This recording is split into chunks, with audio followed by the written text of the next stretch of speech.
Good morning, everybody. Good morning, everybody. Hi, how are you? Obviously, there's another meeting going on over here, which is good. Which part of the agenda are you up to, Scotty? Oh, it doesn't matter.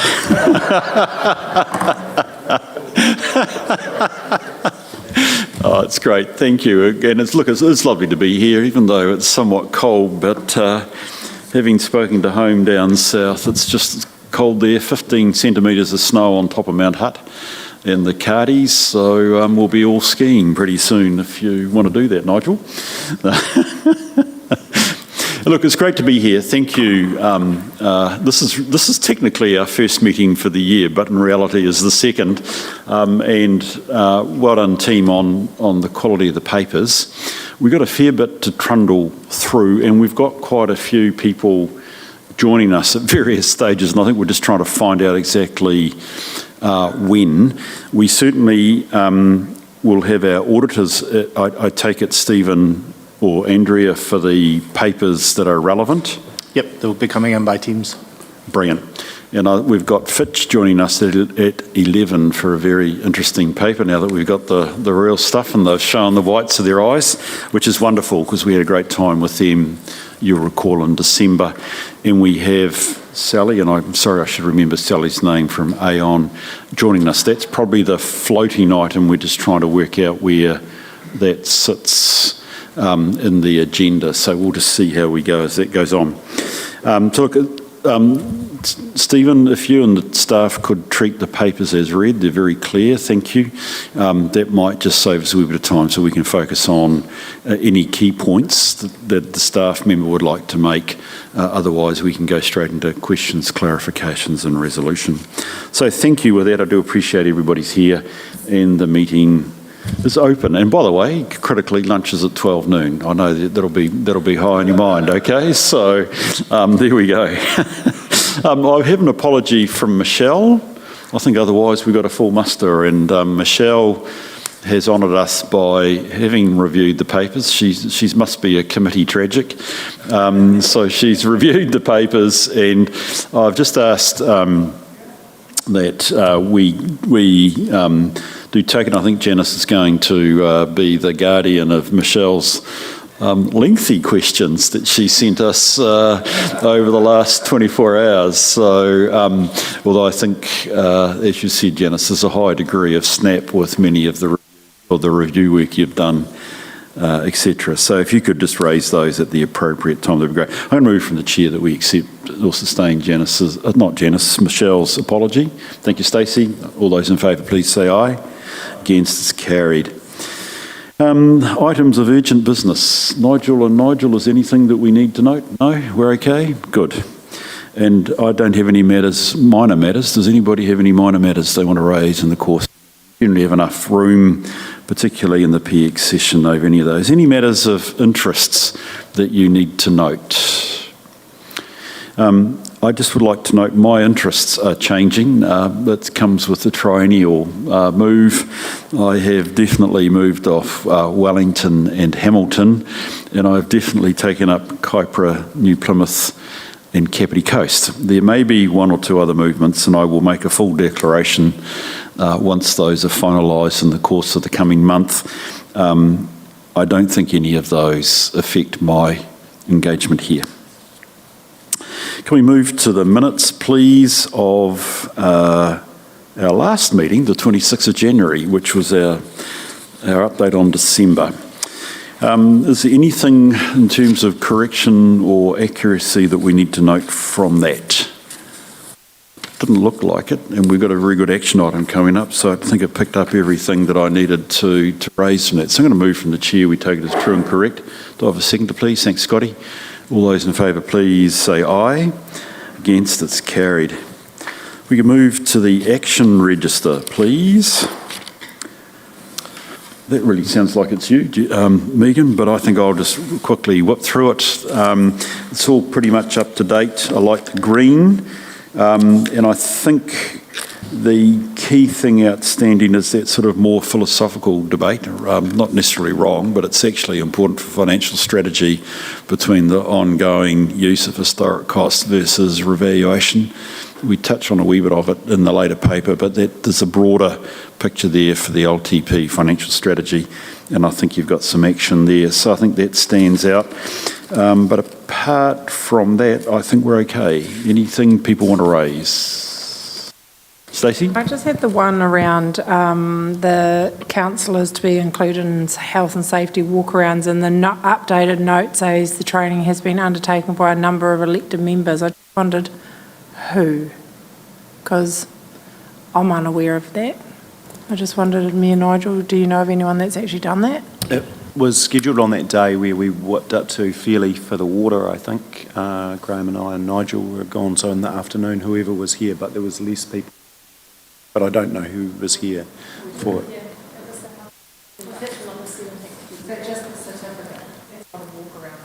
No, that's what you need to do the walkarounds. So we needed to do that bit of training first, and then you can actually partake in them after that point. Yep. So there was a step one, and then. Let's raise that when we get Ru in the room, Stacey. I'm taking that as a sign that you're very keen to be involved. So let's see if we can make certain that. I just wanted to make sure that someone had done it, but obviously it's a staged approach because you want to close it out, but yeah, that's fine. Okay, let's raise that with, as I say, let's raise that with Ru when we get to it, okay? Sorry, the other thing I should just noted here was the final item, which is green, so no, it was that, I don't know whether it's green or not, the Audit New Zealand Management for 24-25. Management report was presented at 26 Jan. Audit requirements will be included in the standard reporting updates. Will need clarification. I just wondered what is the will? Is that from Audit New Zealand or is that from us? No, that was me wanting some clarification on the wording of it. So I just wanted to be sure that, so you want the report basically from here presented to council with you in attendance at the council meeting? Oh, yes.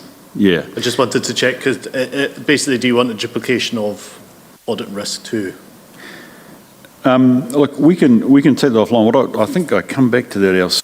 What I'm really reflecting is that in terms of going forward, I think it's good if, as chair of the risk committee, I can perhaps a couple of times with Nigel, me and Nigel's leave, just talk to full council, A, on our work program, and B, particularly around the risk environment.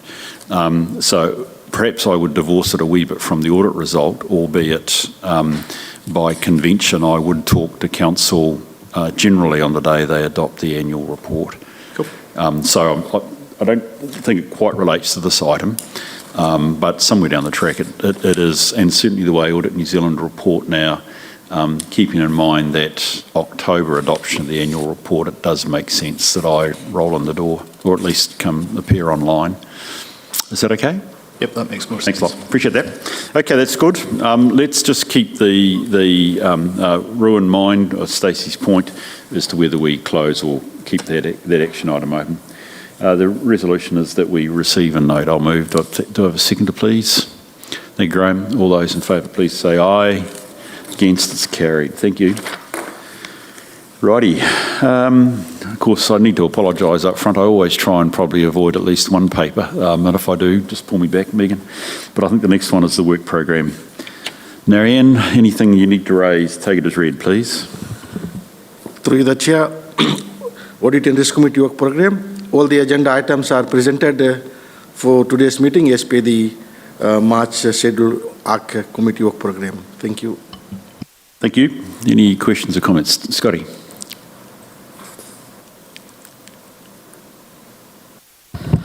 Thank you, Bruce. Probably looking to you for your expertise here, or to me and Nigel if this is important. But I just wondered, with the amount of legislative reform that's going on, has that highlighted that there is potentially a need for us to be regularly updated on any legislative changes that potentially expose us to risks at all?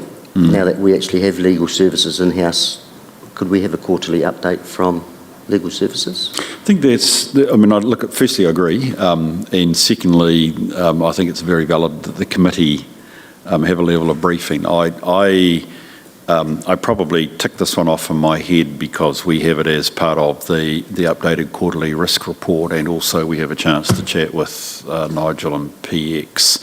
But you're looking for a more formal paper, correct? Yeah, I just wondered if, again, because we have in-house legal, if that's potentially a quarterly report from legal services that's even highlighting other things. Yeah, other changes. Yeah, okay. Across any of the activities that we should potentially be aware of. Yep. I don't know. How's the feeling of the rest of the crowd? Nigel, this is taking time out of your staff. Are you comfortable?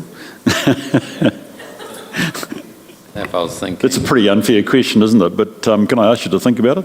Yeah, and I'll have a conversation with Elliot. I mean, Nigel, the point is, I think I'd be looking, if I could put it this way, Scotty, for the material changes, if I could call it that way. And I mean, rates cap, water reform, the simplifying, like yada, yada, yada, those things really should be things that we keep a close eye on, given the uncertainty it's creating for the future. And I think equally there are probably some key legislative risks going forward. Nonetheless, perhaps dogs out of Kaipara and Kaihu or something like that. But I wouldn't want to equally... I think I'll be looking for a weird discretion around what comes. Yes, Janice?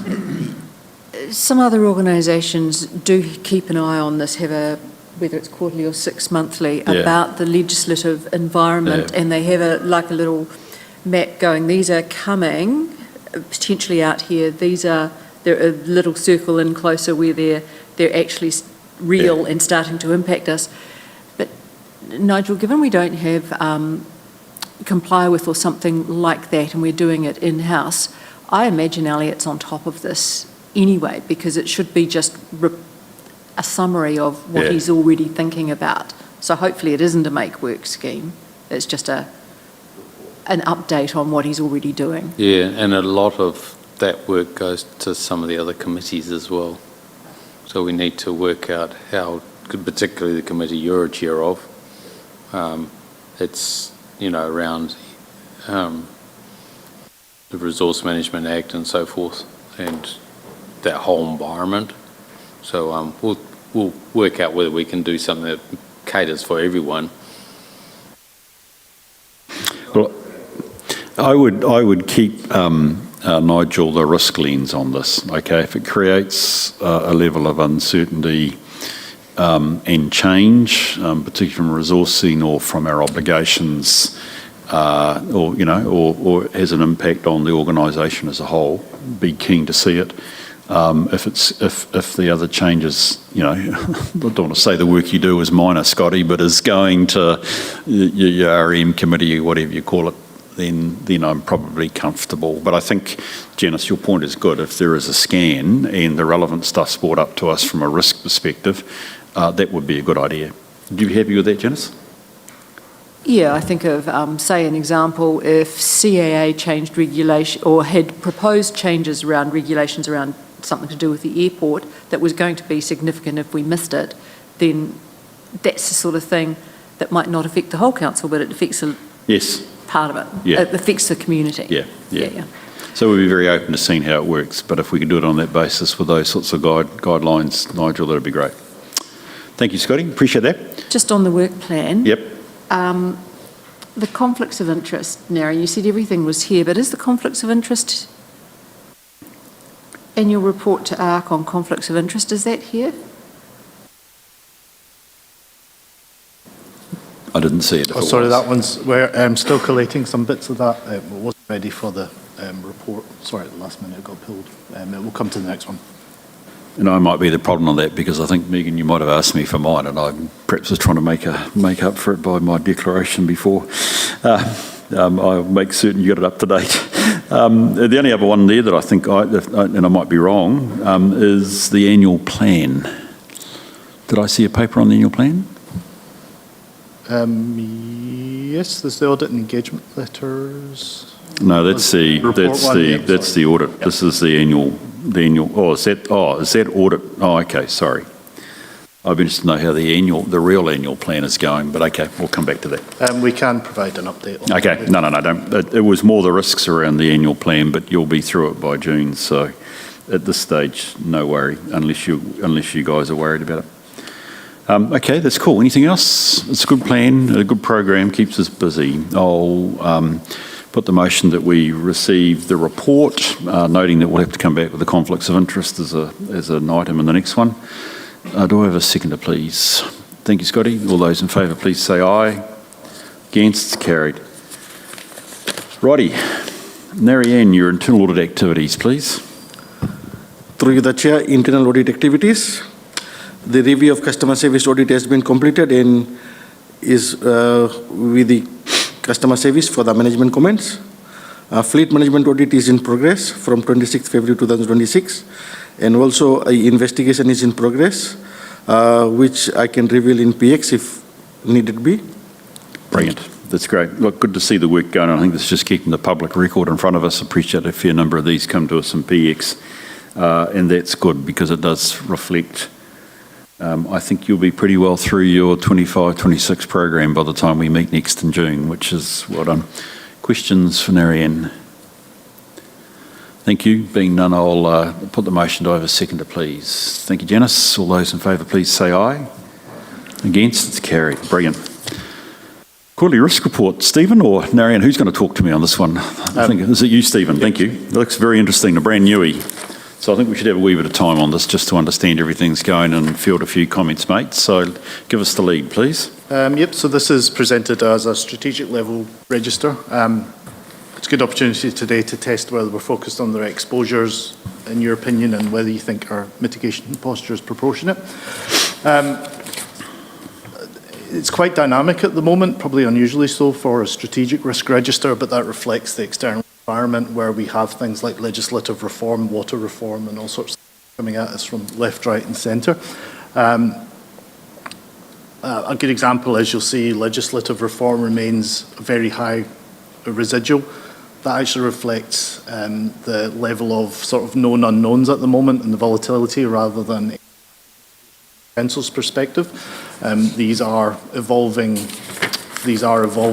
situations, but we do think that they are important to note in this register because of the sheer scale and importance of them to the organisation at the end.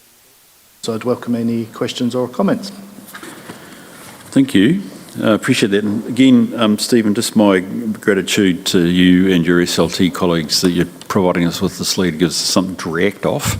I hear your point about completeness is what we as a committee would expect, etc. So absolutely take that on board. Folk, I'm open to questions or comments from folk. Thanks, Janice. Okay, I'll start with Michelle's questions. She's not convinced we've fleshed out the strategic risks well enough, and she's guessing that's the point of the workshop in April. Is that workshop been scheduled? Not to my mind, but it's a good timing for me. Stephen? We're just waiting on confirmation from a time for the chair. So am I sitting on an email? Is that what you're telling me, Stephen? Thank Jeez, you. Bruce, We'll solve that by the end of the day. No, okay, thank you. Okay. Yeah. I'd note we're trying to keep these high level as possible. There are operational risks that sit below them, which we provided last time, which went into kind of very intense details. Some of this is just in the report, and that the system under it does have more detail in that. So it's down to what you giving feedback to us, what level you want to be working at. Yeah, because often audit and risk committees would see the critical strategic risks, those that are above the risk appetite. They would see the detail on those in more detail than is here. But there'd be a list of those that were high or critical. But if they're above the appetite, then the detail would be there for the committee to actually understand what the controls are, whether the controls are working, whether there are further mitigants needed, etc. Because this didn't give that degree of detail or assurance going, what are the mitigants, where are they? And I accept this as a work in progress. We do have the suggested measures column, which goes into some detail about but they are, I'm trying to challenge this, to be honest, to get the conversation going, but would you want further details of what quarterly reporting to ARC would consist of, or? Well, if I look at that table starting on page 34, Yep. I assumed this was a work in progress and was nowhere near complete. Yeah. But you look at the name, and that's presumably the risk, cybersecurity. Then I'd expect to see a column going, what are the risks? Maybe even under cybersecurity, and then listing what the risks might be. The threats column, they're not really the threats. They're sort of, they're a mix of threats and impacts. They're not really identifying for me the information I'd expect to see there. Then the existing controls, there's nothing there. I assume that's a work in progress. That's a column the system dropped in with no. Yeah. So can you tease out what you'd like to see in the risks, the second column, what you'd like to see more of? Well, it depends whether you're going to put these are what the threats are, like you'd get out of a bow tie analysis, or whether you're talking about the impact. If this is the risk, what might the impact be on the organisation? Because I look at cybersecurity and I'm going, they're not the threats, they're actually the impacts. Financial loss is an impact, not a threat. So it's just getting the terminology right, I think. Existing controls is fine. Current risk and residual risk, that's great, but almost want to see the combination of likelihood and consequence, making that up so that you can understand, is it the likelihood or the consequence that's driving that risk? The status, I don't know what open means, but that's fine. Suggested measures, what are they? Are they the current mitigants that are in place, or are they further proposed mitigants? And so then, they're the current ones. The way the system worked is to work out the residual, you had to put in suggestions to bring it down. They're what's in case at the moment. So this residual risk level is what's in case at the moment. The heat map at the end does offer where it sits on the impact and probability measures. yeah, but you have to... It's just slightly separated from the... You have to flick from that. And then you have to flick back and forth to recall what, because there's no table legend on those particular graphs as to what those risks are. And then there was missing for me was a table of the definition of probability and impact as it applies to Timaru District Council. In terms of probability, how do you define frequent, occasional, etc. for each of those risks? And then for impact, how do you define low impact, medium impact? There's lots of precedents out there that you can just pinch from, but I wasn't sure how much this was just a work in progress, or whether you were wanting this detailed feedback. No, it's all useful. Again, this was a new bit of software we were trying out, so some of the terminology is a bit wrong, but it's really useful to find out. It's getting that balance with not overloading you with detail. It's not actually of much use to you, and drilling down into it or keeping it at a reasonably high level. Yeah, I think what you give us needs to be... So part of this for me was understanding the terminology of what you had in each column, but also making sure that it provided the feedback of these are the risks, these are the impacts on the organisation, these are the mitigants that we have in place, and these are further mitigants that will take us to our desired risk rating. Yep. A lot of these ones aren't mitigatable to our desired But that's that risk Yeah, appetite and conversation that we then have to they have just later. sit above the risk appetite, and you'd expect to see a bit more detail around how I'd we're say coping with that. Probably all of them do it, then, yeah, all of them do, at the end of the day. Apart from cybersecurity, but we have actually invested quite a lot in mitigating that one, but even then it's slightly above it. Yeah. So, do you want me to go back to Michelle's? For example, this is talking about the strategic risks. We have cybersecurity, but not general IT security, although this could come under stable platform or something. Have we considered the risks of our internal systems and programs failing or needing upgrading at great expense? And increasingly, I'm seeing cybersecurity and IT separated out as risks because they're seen as being different. We do have a separate IT operational risk register, which goes into some details of this one. I think, again, we're trying to keep a reasonably focused list of strategic risks, of which probably, as we've seen in the news recently, so Manage My Health, etc., that actually cybersecurity, where there is a lack of, privacy breach, because of the amount of private data we actually do hold on communities, that it rises to a level rather than an internal server failure bringing operations down for a few hours sort of things. Yeah, and I'd say that we do have an operational IT, so let's go into some detail on that. Through you, Mr. Chair, can I just interject for a minute?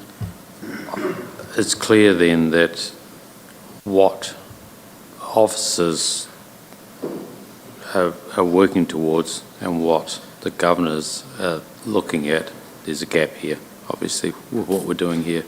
So what I would suggest is we get that workshop done, quick, smart, get it well facilitated, get the workshop done, and then redo this and bring it back. Because otherwise, we could end up talking all day here on this one, and probably the job needs to be done differently and better.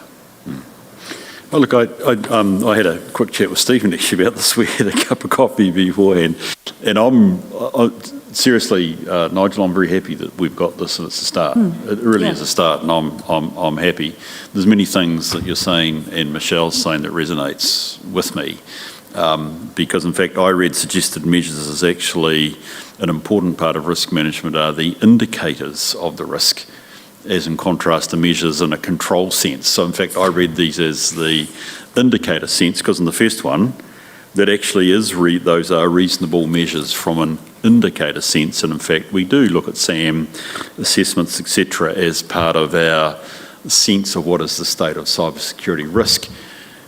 In a sense, it is also a level of control, but it probably, Nigel, needed that level, ultimately that level of definition. And I think equally, if I go back to Michelle's one about general IT security versus cyber security, that's something in the workshop that we could do, is actually flesh out what is actually the nature, what we would call the risk statements behind the heading.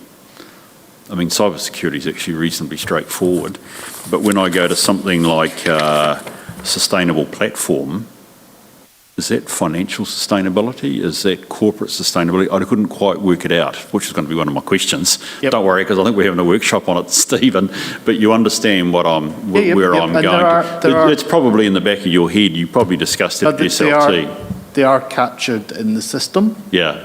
Which again, we put in place 2 weeks ago, so we're still playing with it at the moment. Yeah.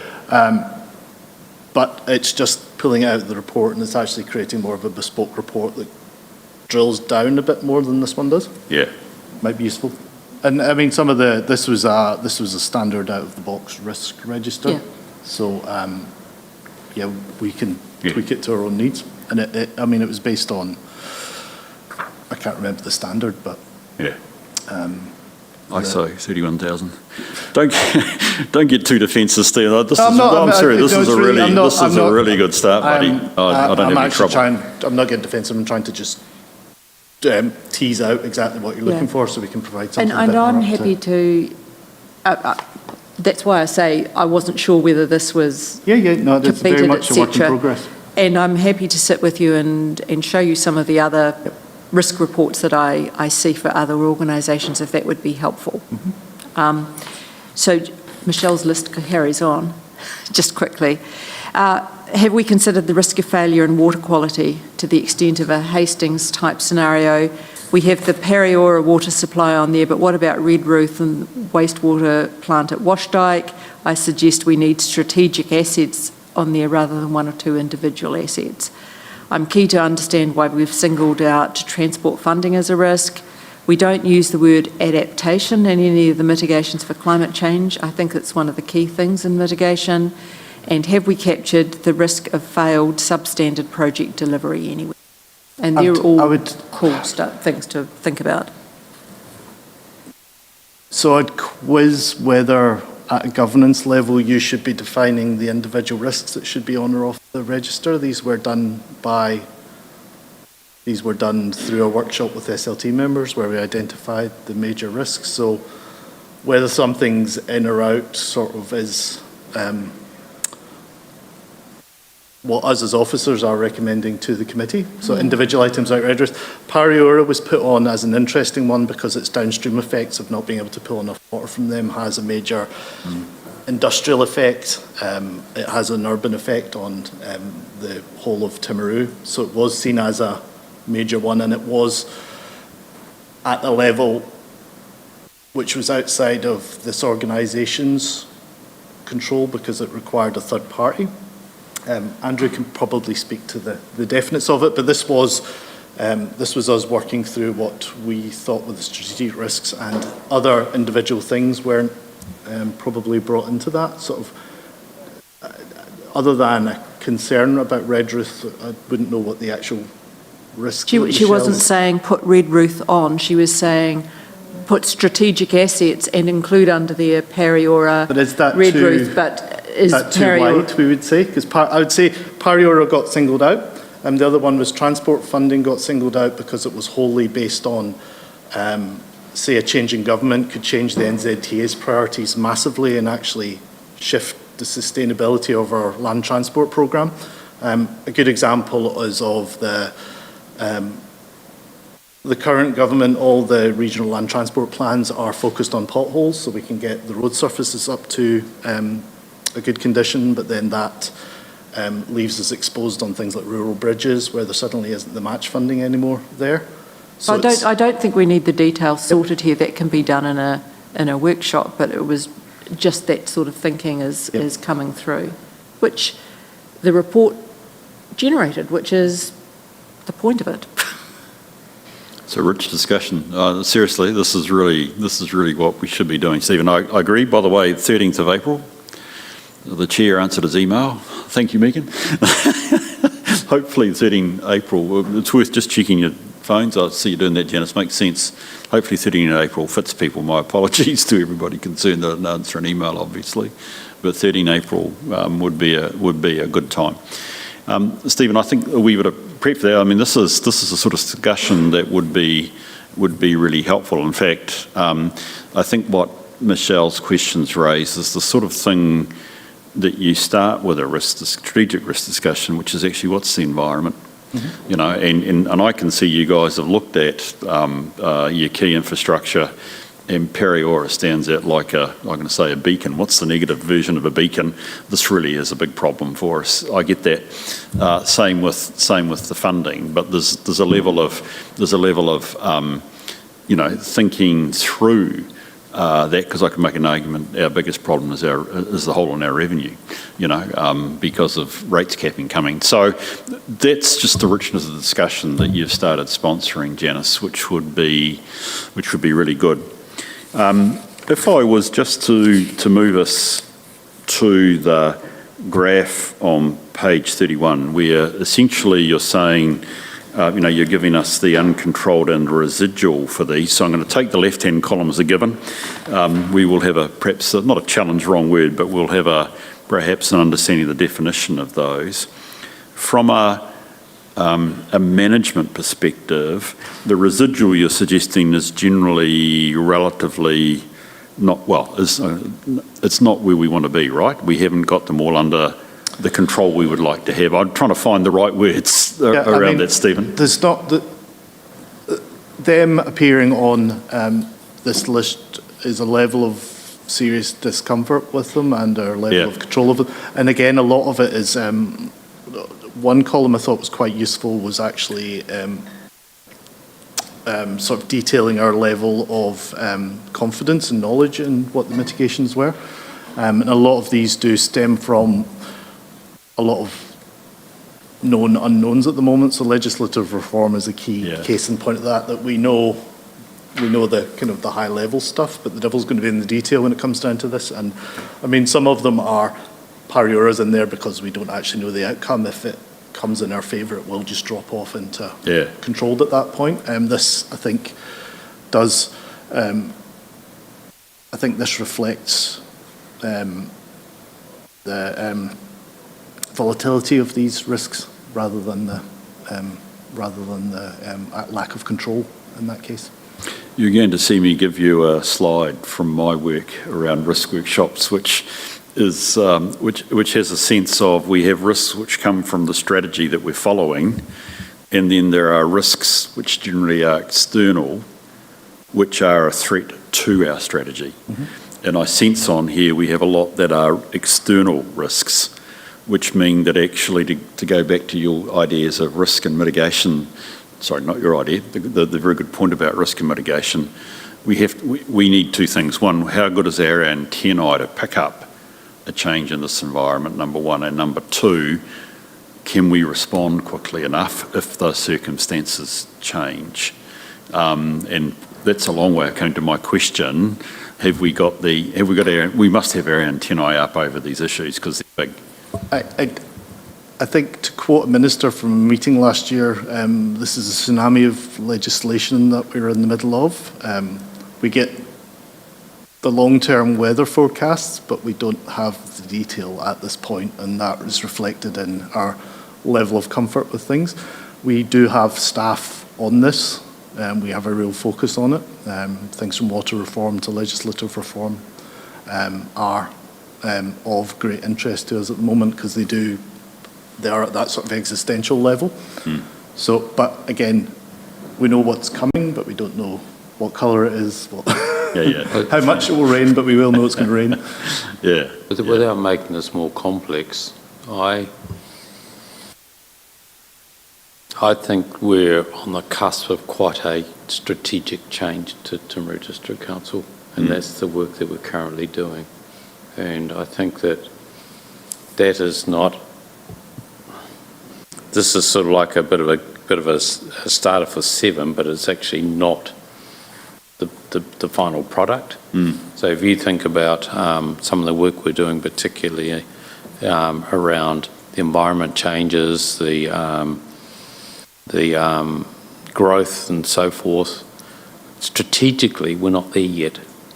And we've got the workshop tomorrow around our environmental scan, and from that needs to be a real strategy coming out of that. And I think rather than saying that, like legislative reform's very, very high and then residual very high, well, actually, that's probably not the right way of looking at it. It's actually, you're coming, it's coming, and you've actually got to adapt to the new environment, and we are adapting, but it's not. I don't think we've quite gone through the process to actually working out what our uncontrolled risks are and what our residuals are well enough yet. And I think you've got to see it in the context of strategy versus operational. And I think we're getting those mixed up. And strategically, local government is changing. And while it might be while we might some of it looks at it's uncontrolled, but actually the residual is probably a lot lower than we really anticipated. We do our job really well. And we've got some really smart people coming to the fore with this is what we've got to do to get our foundations sorted, and that's starting to happen. So I think the workshop's got to put it into that context.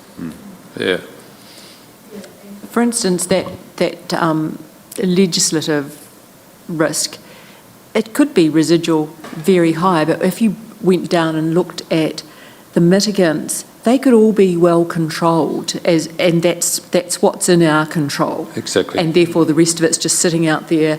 We can't do much about it apart from be well controlled in our risk, in our mitigants. And that's as far as we can go. So I'd think, Nigel, there's a couple of steps here that we need to go through, and obviously the workshop, I'll get it back into my head, 13 April, it's in my diary,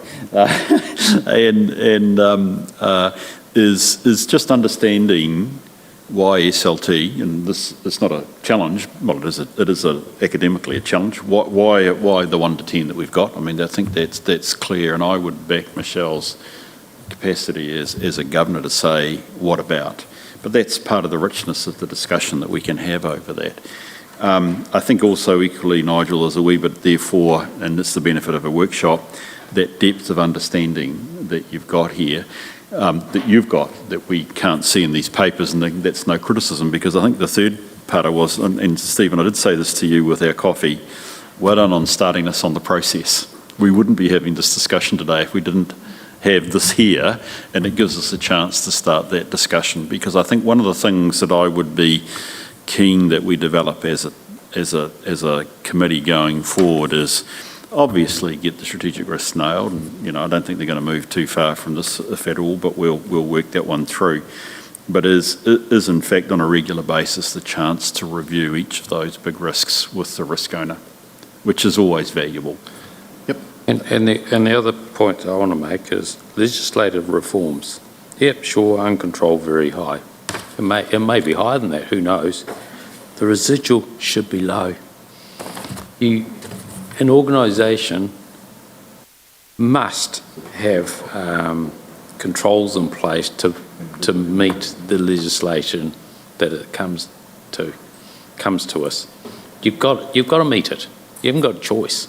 So to say very high and then very high residual, sorry, argue with the CEO, but that's you've got to find the controls to actually fix it. Yep, and that's the aim of almost this is focusing the mind a bit, because at the moment this is reflecting current state where we don't know a lot yet, so it still remains very high. As we know more, we'll put more into place, and that hopefully will pull down. It reflects the volatility and the lack of information gap we have at the moment, because we don't know the detail of simplifying local government is a major one that we sort of know what's coming, but we don't actually know the mechanism of it or what level of control we'll have over it. So that's why it remains. See, and that's my point, is I don't think it is very high, because if simplifying government comes up, goes through a process of whatever they do, whatever they choose to do, I don't believe the residual will be very high. I believe it will end up being quite low. Yeah, sure, the process of changing from, say, a TDC to a South Canterbury or something else, a unitary, we should be able to get it lower. Yeah, I think it's probably a response to the uncertainty, but if you actually drilled down into the mitigants and you remained alert and you listed what the mitigants were, it probably is lower than you're indicating here. But that's useful discussion to know what it is we're responding to and understand that. A question for you, Stephen, is the graph on page 32, are you able to explain what that's telling us? Because I couldn't quite get it. This is the spider graph. What I'm trying to do is, at the moment, our risk registers are a bit of a mess of non-consistent terminology for things. This is, again, a work in progress, but it's a nice way of showing graphically what are the major threats over all the risks. I couldn't quite understand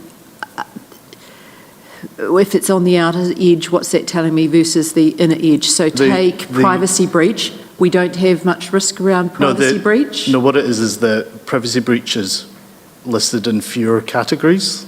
The more categories each threat. So if, say, financial loss is in 4 of the risks, it will go further out the circle. Versus, again, it's a work in progress, but what it will be is you'll be able to look at this and see major sort of danger spots are. Again, something we're just trying out. But what I'd hope to do is, as I said, at the moment, our terminology and our wording for things, every risk register is slightly different to the others. So as part of moving on to this or maybe another new system, I'd like to kind of standardise those a bit more so we can actually present our report to you which shows the whole risk picture of the council rather than lots of different bits. Yeah. When you selected the whatever software you're using, did you use something that other councils are using? Yep, I did quite a lot of research into it. Yeah, okay. It's an open source bit of software that has community support, so it has you can choose which standards you want to use. It has input from sort of risk managers throughout the world. So again, we'll keep working on it. At the moment, the system we had chosen just wasn't delivering what we wanted to, so we decided to just try something else. And to be honest, this is quite a new thing, so we're still playing with it. But I'd say that this probably will just enrich how we can present things to you. And if we get the stuff behind the scenes in better order, it will probably provide more useful reporting to you at the end of the day that's not sort of... I'd rather present high-level informational stuff within the report rather than you have to dive through sort of pages and pages and pages of tables. So anything I could do to summarise, I'll try and do that. No, there's a lot of merit in that, and it gives us a snapshot. As I say, there are chances elsewhere we should try and take to do the detailed dive, so that's good. In fact, I think we've done our time on this. This is really helpful.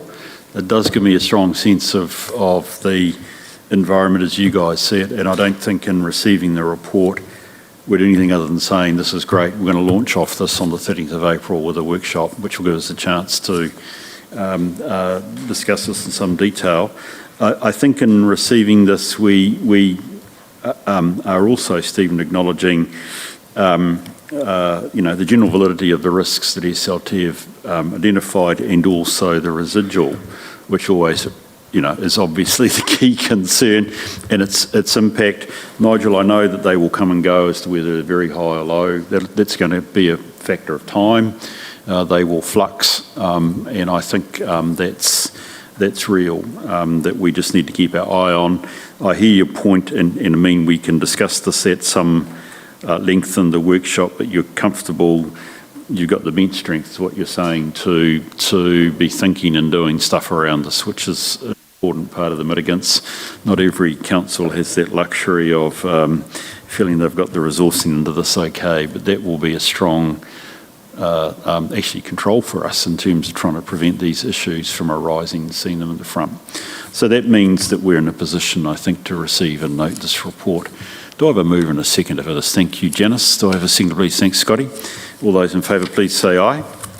Against, it's carried. Thank you. Hey, that's wonderful. Thank you, Stephen. Appreciate that. And reiterate my apologies. Sorry, Megan, to you that I didn't answer my emails. 13 April it is. That'll be looking forward to that.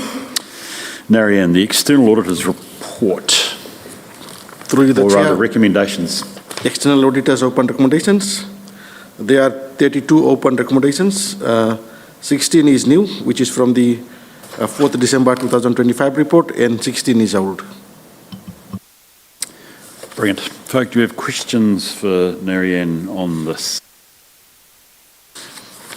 Yes, Scotty. I have a few, but I'll just get off the first one because the others are way down the page. The very first open recommendation, ensuring that external advisors sought to confirm that the rates levied for 25-26 financial year complies with legislation. How is that progressing? Because it feels more urgent than a 30 June target. Agreed. Thank you. Exactly my question.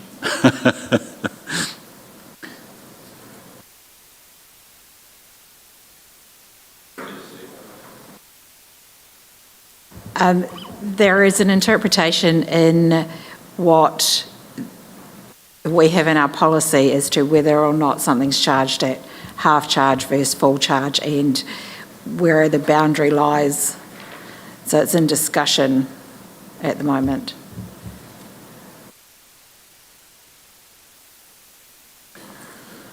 So the discussion which would resolve whether it's an error or not. I think Scotty's getting at what? Collectability of our connection rate, correct? I mean, we want to know, this question to a governor raises, is our revenue in this area secure?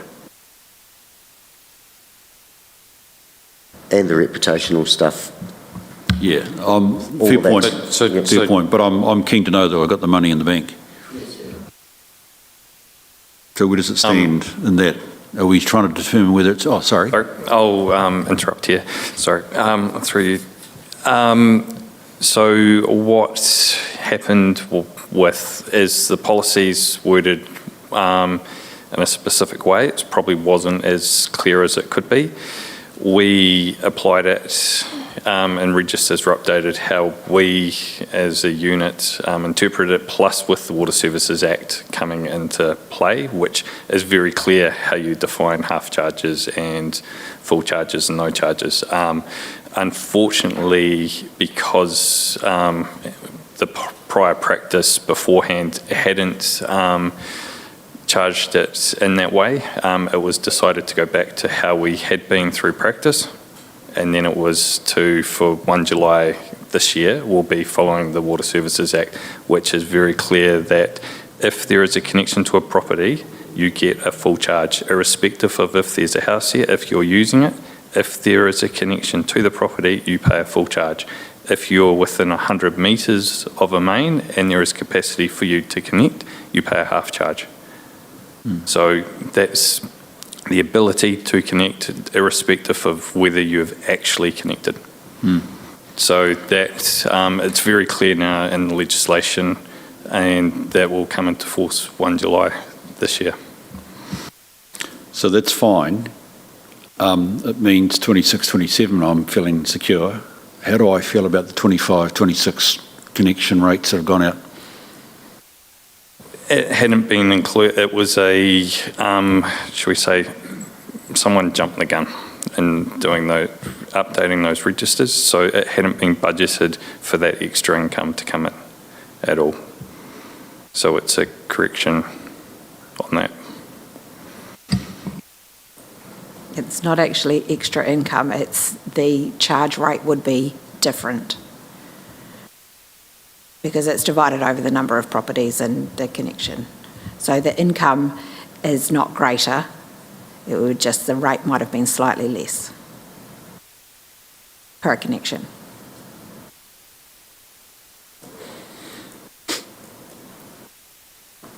We're talking about 300, is it 300 properties? Right. I think it's even less than that. Okay, so this isn't going to be corrected for this financial year then? This is corrected for next financial year. Okay, thank you. Yeah, it's almost PX territory, but we don't have any challenges collecting our revenue on this, right? Okay.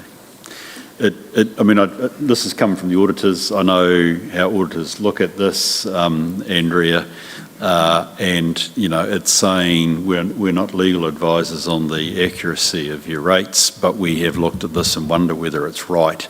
So that doesn't mean to say it's automatically challengeable, but it would have struck me that this was one we would have got onto and resolved by now. I think through you, Mr. Chair, there's an interpretation issue going on. Yeah. And sometimes when you get these recommendations from auditors, it does take time to sort them out, and you're probably in the next financial year. So the current financial year, while you're working it out, you can't just go and change things I wasn't like necessarily, yeah, look, I take your point, Nigel, and Yeah. you and I sort of, I think we're closely aligned here. All I'm reflecting is, I think you started with the word, which was my word, urgency, and ultimately the reputation that comes if we have got our rates wrong. So I think that was really all we're trying to say here. Okay, thank you for that. Any other questions on But these? isn't that, so if it's 300 properties that are at what, $3,000? No, just one particular rate. It's Yeah, not the all new connection rates. rate, which is quite No, significant. the connection to sewer. Okay, well, that's still quite a significant, $300. is it? I think this is something we could take offline. There's a lot of we could spend the morning trying to clarify exactly what is the quantum and the size of the issue. I wonder, Andrea, or sorry, I don't know your name. My apologies. Andrew. Andrew, nice to meet you, Andrew. I wonder if between you there might be a short email you can just circulate to the committee just to clarify the situation and where the interpretation issue is at. Because I accept your point, Nigel. And the auditors aren't trying to present that as legal advice. They're just trying to say, hey, this seems odd. So I would want to reflect, you know, what we are doing to clarify that error. So you happy with that, Scotty? Right, any other questions? Yep, go for it, Scotty. I think when this comes back to the audit committee, we need target dates. And some of these, Yeah. the target date will not be 30th of June 26. Some of them are actually longer than that. So, you know, when you get a recommendation like implement a contract management system, that's fine, but it's actually going to be part of the change to altitude. Is that correct? And so we need to put those dates in and make sure we get them right for you, for the committee. Yeah, no, it's a fair point. Yeah. Thanks for that, Nigel, because it was irksome to me to look at this again and there are no target dates, and we've been saying, not just for external but also internal audit recommendations, the dates need to have been through SLT, prioritised, agreed, and so the dates that are put in here are actual real dates that will be met and people will be held accountable. Just external audit, I'm amazed to see so many outstanding items on an external audit open items list. It's just makes me question our urgency and commitment, and anyway, I'll leave it there. Thank you, Janice. Yes, Scotty. Just one more, actually, for point number 33 regarding the capitalisation dates of additions. The update there makes absolute sense to me in terms of the workload this creates if it was to be monthly. Is there a level of comfort, though, that with Audit New Zealand, that they're going to be comfortable with that going forward, so it's not going to turn up again in the next audit?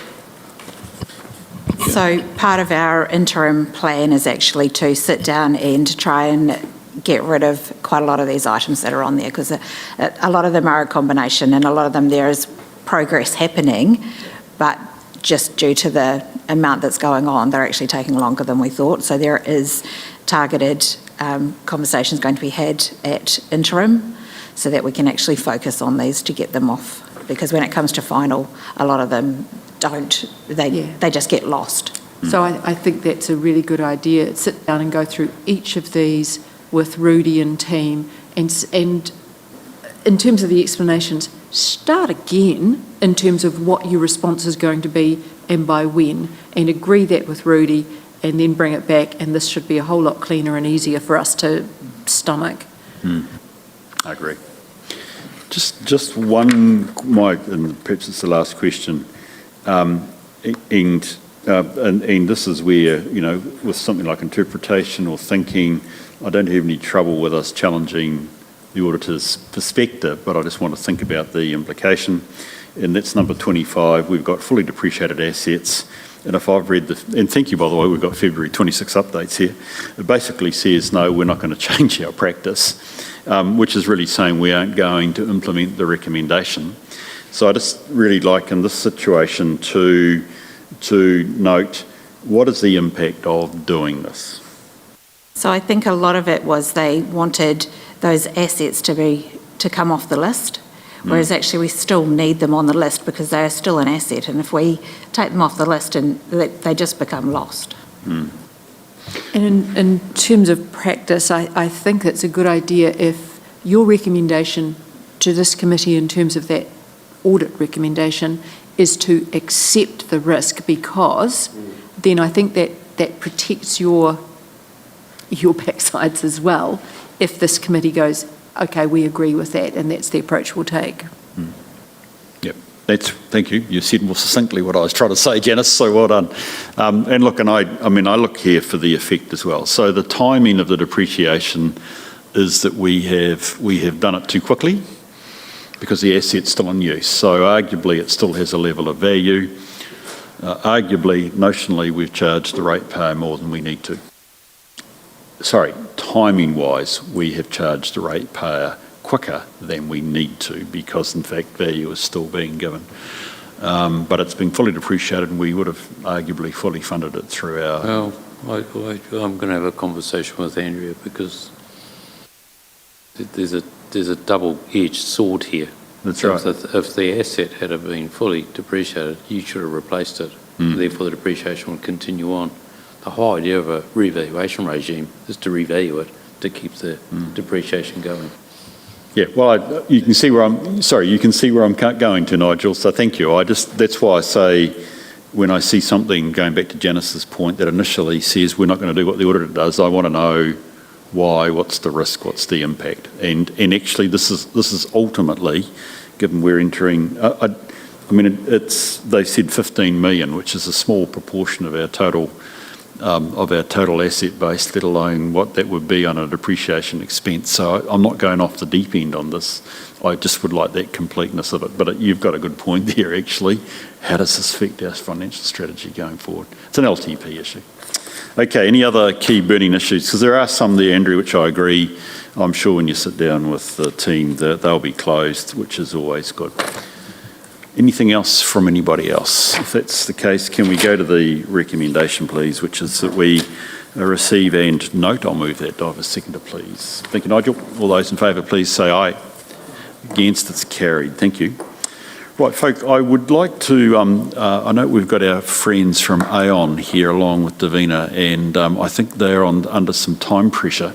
So it would, with everybody's leave, and I have to do that by way of motion, I'd like us to take the PX item related to the insurances for next year early, and I'm just quickly trying to find the reasons why. But if you go to page 100 and, where am I? 162, item 10.7, you'll see there are the standard reasons, or the reasons stated why we should move into PX. So I'm only looking at item 10.7 at this stage. I'm going to move for the reasons that we have in item 10.7 on page 162, 163, that we move into PX. Do I have a seconder, please? Thank you, Nigel.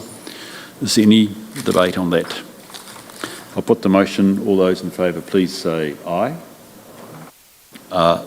Those against? It's carried. By the way, I've been a bit naughty.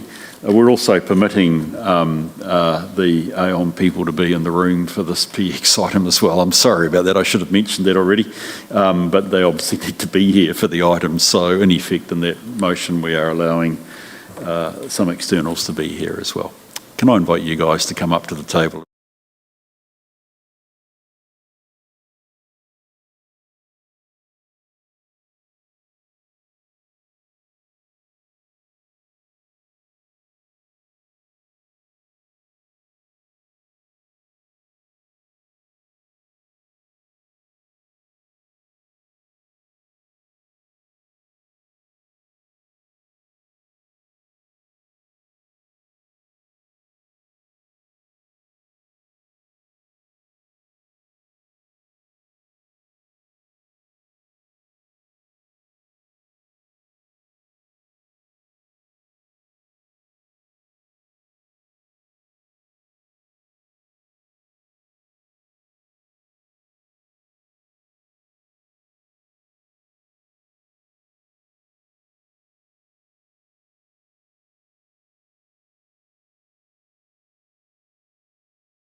Just Stephen, get us back on board, and our first item back and open is sensitive expenditure.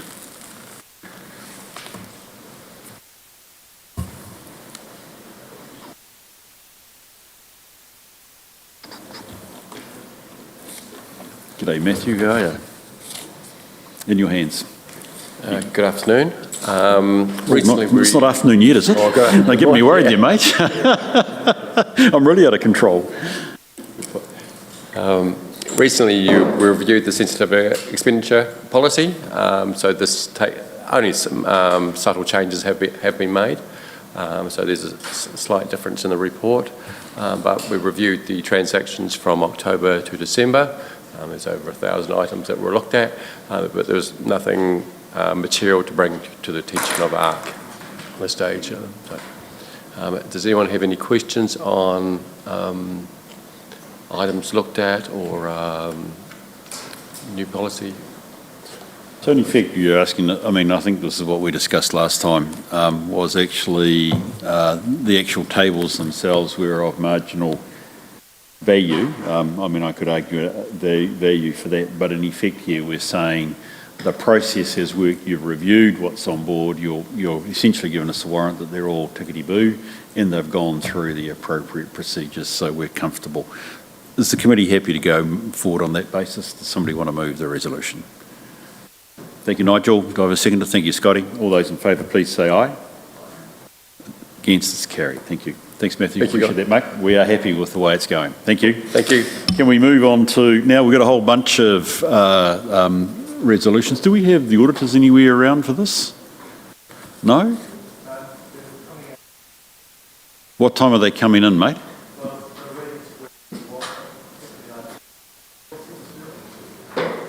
I'm having trouble hearing you. I haven't got my hearing aids in, to be honest, so. Sorry, Stephen. I think they're in report 6.10. Okay, they don't want to be part of this as well? No, okay, that's fine. We can do it ourselves without. John, if you want to come up and we'll have a crack at the accounting policies. Sorry about that, Stephen. That's right. Because I think actually probably if you're talking with them, I know we might get to them before 11 o'clock when we've got somebody, remind me from his name, pardon? His name is Paul, that's right, Paul Norris, coming on board. I know another Paul Norris. Okay, John, welcome to the meeting, mate. Thank you, Mr. Chairman. So I get the exciting stuff to present as always. Every year we have presented the proposed accounting policies very late in the year, usually around the same time as the preparation of the year-end process. So this year we've been progressively trying to move towards generating these for your review and consideration earlier. So this year we're getting them in earlier. The intention is that they be open for discussion and debate, and if there are any which need to be discussed with Audit themselves, then this allows a gateway for that process to continue. Obviously, because this is the first time it's been presented this early, one of the key issues is that not everything has been settled. And we have a number of outstanding issues which are still a matter of discussion, at least one of which is going to be discussed later in this meeting, the land and buildings revaluation policy. We're also actively reviewing in detail our landfill provision and policy. That's something which we were aware of and Audit was also highlighted, so everyone's on the same page that we need to review it. However, I suspect that there will be potentially some disagreement between our review and what Audit perceive. So those are the main two which potential changes, I should say, which would have a significant material impact. There are other practical things which are happening which are not policy changes, but which will also impinge on this, such as moving land and buildings from PP&E to investment properties. So no change in policy, because they should have been there anyway, but there might be a significant change in the value of investment properties following this review, and might also result in a prior period adjustment if it's significant enough. something which we are not yet at the point of being able to elucidate in detail, but we are, I mean, I've got a meeting tomorrow with property to progress that. So that will all be sorted this year. So this is the cut over between what's a policy change and what's a change in practice. And of course, audits like to understand with clarity each of those processes. The other thing that has been under review for at least 3 years is depreciation. And what we have been trying to do is progressively eliminate the wide ranges of depreciation useful lives on relatively immaterial assets. One of the consequences of which is that you may have assets which are fully depreciated but are still being utilised. But there's a whole panoply of quite immaterial assets which we used to have like 2 to 10 years. And it'd be like you'd spend $1,500 on a table and it's like, yeah, 3.5 years, very precise. But nobody does that. That's extremely impractical and a complete waste of time. Much, much better to focus on things like water assets, which are much more material, than to waste our time micromanaging all of those detailed assets. And that's one of the consequences of us rationalising the depreciation rates. But we are continuing to also consider where we have to break up assets into more detailed asset analyses. So there'll be new depreciation rates being put into the policies, into that list, which in the past might have just been included in land and, equipment or sort of very general descriptions.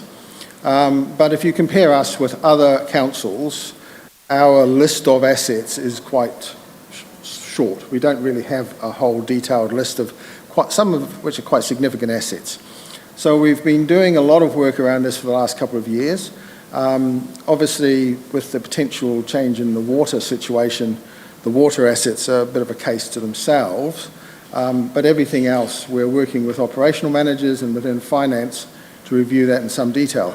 Now that's again, a question is it policy, is it practice? It's a bit of both, but it's a practical approach, and they've audited every year.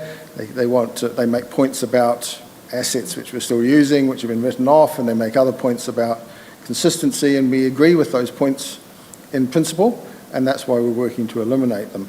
Most of the accounting policies, however, the assumption is that they will not change, certainly not change substantially. You wouldn't want or expect them to change significantly year in and year out, but we're certainly open for discussion from audit.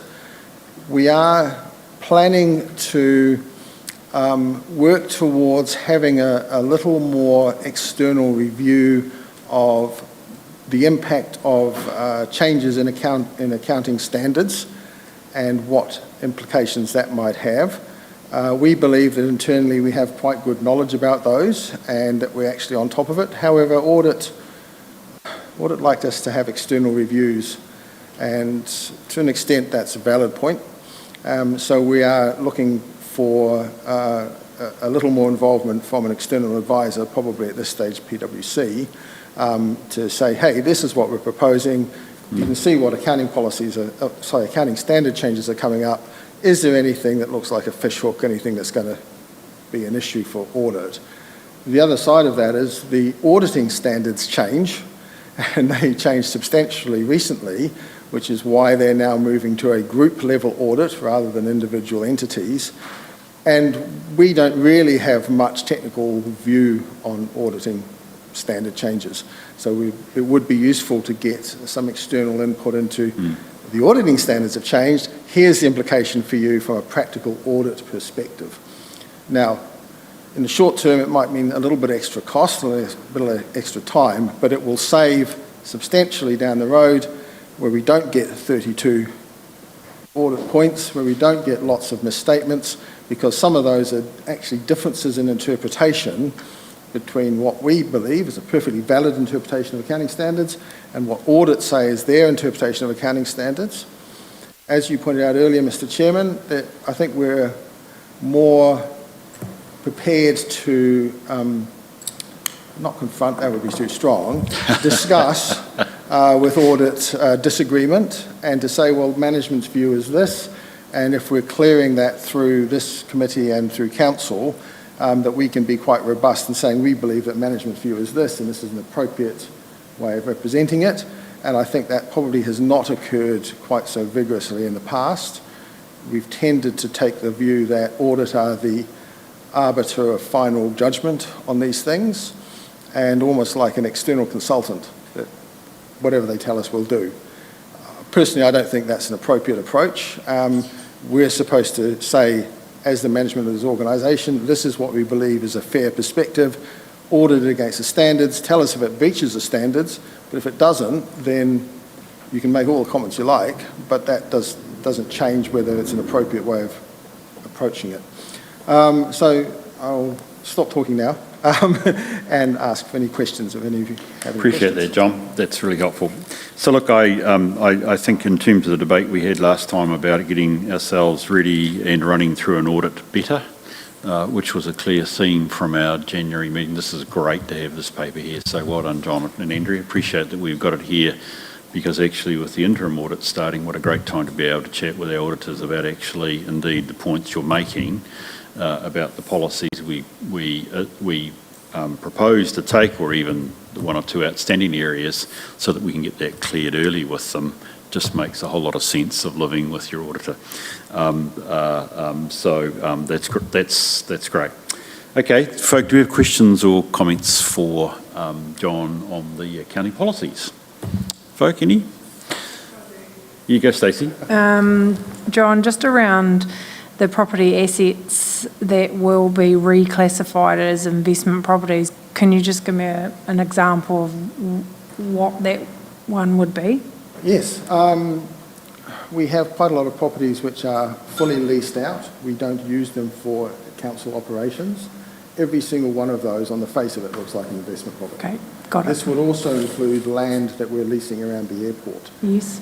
So Okay, there's a lot yep, of them, understood. to Yep. be fair.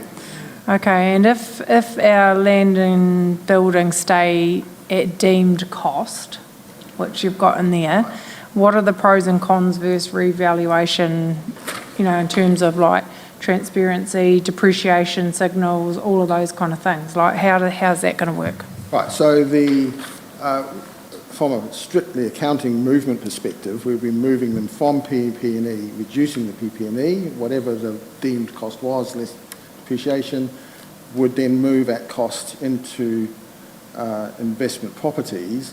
But our policy on investment properties is the 30th of June, we revalue those based on fair market value. So that's where the impact would be, is because clearly if we haven't revalued, as Mr. Traynor noted last meeting, if we haven't revalued since we did the deemed cost, some of these will have a substantial change in value. And that's where it probably will go across the materiality levels, and we might have to do a prior year adjustment, those sorts of things. Because that's a sort of a lead on to my next question was, what's the estimated sort of scale, value and count of all of this, and what does it do to deficit if we're doing revaluation movements? So I just wondered what the impact of that would be. I think this current policy will get us through this financial year and potentially even into the next, while we sort out whether you want to change to a revaluation regime or you want to stay at a cost regime. Obviously, a pure accountant would actually go for the revaluation to ensure that the depreciation being charged to the community via rates actually assists for its replacement. That debate's got to be had, and the current policy actually gives us time to sort that out. I also think we need to really think hard about the impairment policy as well, because while it talks about an impairment loss is recognised for the amount by which the asset's carrying amount exceeds its recoverable amount, that needs to be thought through as well, and also whether the particular asset is creating a loss consistently from either the use of that facility and or the rates that it's receiving, that needs to be brought in as well. And the one I'm thinking about most is the theatre. The Theatre Royal probably needs a real good analysis onto what should the carrying amount be, given we know that it's going to be a significant loss leader. I also think the stadium's one of them as well. So the stadium, the theatre, and potentially even the museum, the costs that we're going to put onto our books may have to be written down, but that's another day. Nigel, what process are you proposing to use for that review? Are you going to, for instance, do it internally and then get it externally peer reviewed before bringing it to council, or? I think we've got enough information internally to actually do this and actually bring a paper to Audit and Risk and then on to Property Strategic Committee and the council. The impairment of those, but so that's for your policy around whether you go to a revaluation regime or not, because there'll be pros and cons there that need to be discussed and debated, and also the impairment. We need to think hard. We need to do some work there as to what may or may be allowed. Because they're aligned, aren't they? Sorry? The revaluation and the potential impairment are aligned. They're in tandem. They impact each other. Yeah, they do impact each other, but also I think like if you take the theatre, for example, I'm anticipating it will have probably a loss consistently, and that needs to be thought through. How do you ensure that the ratepayer is actually receiving value? I actually think that one might be one that John's connections for. You're talking about an external value. I think that is quite a. If you're talking about for the new theatre, it's quite a significant call. So I think actually it would be the sort of thing I'd be expecting a wee bit of external support for in terms of making that call up front, even though you do have. It's the same for the stadium, I think. Yeah. No, but all I'm trying to say is I was just reacting to. We've got the information. I agree. I think it's one that I would use a little bit of external support for before we adopt it. Would you be happy with that, Janice? Yeah, I think whilst we could do it internally, I think there's some benefit to having it an external oversight. It also gives it some credibility when we're discussing it externally and with the auditors as well. It's quite a significant thing, really. And also explaining it to the community as well. Okay, any other questions for John here? Yes, Andrea. Can I just respond to the other part of your question, Stacey?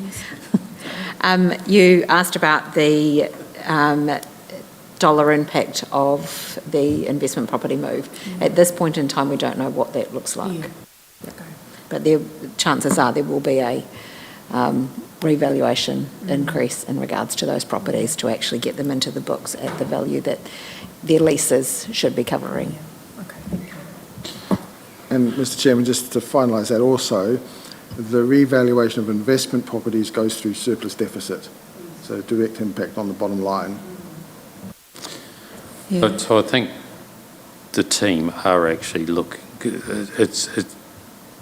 What we're bringing to is a little bit more sophistication in terms of the asset classes, because at the moment, basically for the buildings we've got one asset class, which is not appropriate. Yeah, Bruce, I had some. Yep, go for it. John, I'm not an expert on accounting policies, etc. So I really just wanted to understand. You're proposing to delete a whole pile of things out of the policies that appear in the annual accounts. Is the report? Is that what I'm reading in here? Yeah, the grey items. They have been removed in the last year's annual report. Okay, so we've only included the ones that are significant in relation to the numbers that are coming through for the public. So things like goodwill, FX, leased assets, forestry assets, they won't be there? Yeah, that's correct. They were removed. Goodwill's never been there anyway. That's theoretically an accounting policy. Yeah. Because we have accounting policies for a number of scenarios which haven't yet occurred or may never occur. Yeah. We also have accounting policies which are actually in practice but cover relatively immaterial areas. The worst example, we used to publish the inventories policy. That covers $23,000 worth of inventories.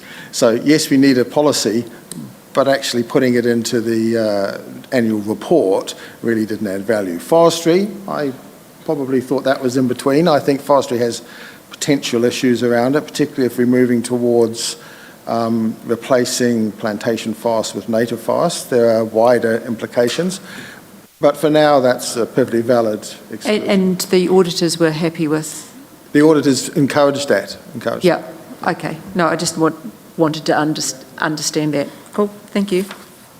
Well, thank you for that, because it's probably the critical thing for me, although it was when I got to the grey area in terms of depreciation policy or the rates that I thought, wait a sec, we wouldn't be taking bridges and buildings and what have you out in a grade sense, would we? We must be just thinking about your point, what is the relevant rates to have in there?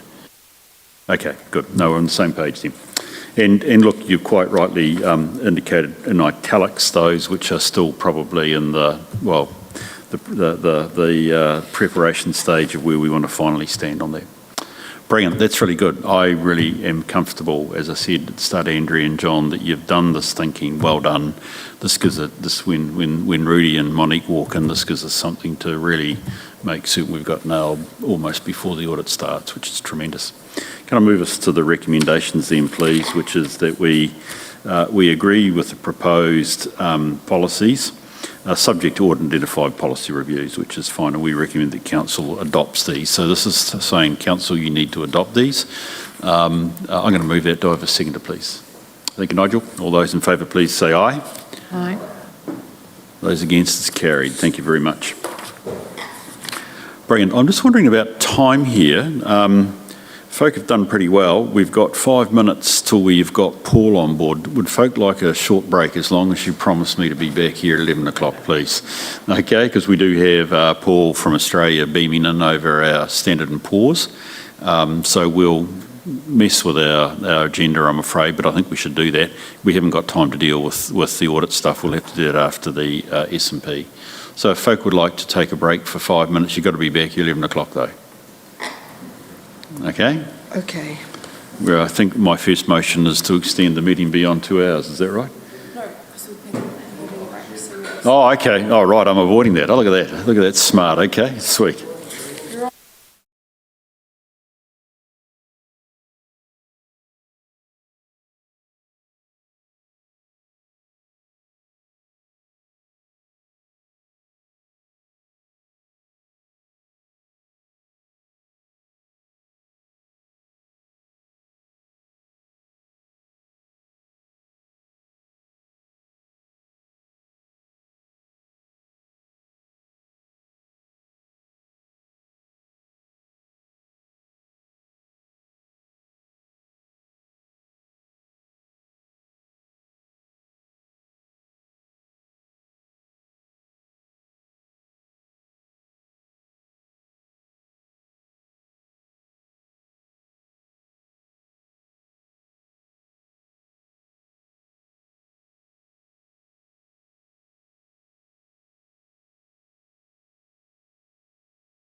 Can we, Stacey, Nigel, could we take a seat, please? I'd like to get us going.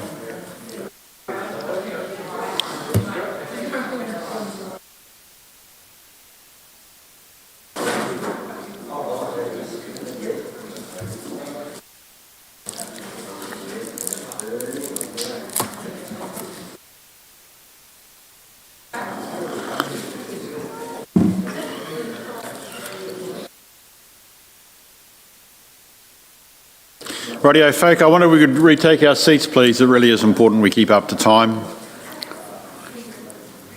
And I wonder if we could keep the meeting going, please. I've lost control. Yeah, exactly. Okay, Stephen, I'd like to keep moving, please. It's time now to pick up our next paper, which is the... Can I have some order in the room, please, Scotty? Nigel, come on. Guys, seriously, it's 11 o'clock. I said we had 5 minutes and I've got a meeting to get going. Okay, we are into the credit rating update, so we're just changing our style a wee bit to 613. Andrea, probably you to lead us off. We've got Paul here. Welcome, Paul, from somewhere in Aussie, Sydney, I take it. Welcome to the meeting. From Sydney, yes. Great to have you. Great to have you here. Andrea, you lead off, and perhaps Paul's got some comments on his rating. So I'd once again like to welcome Paul to this meeting today.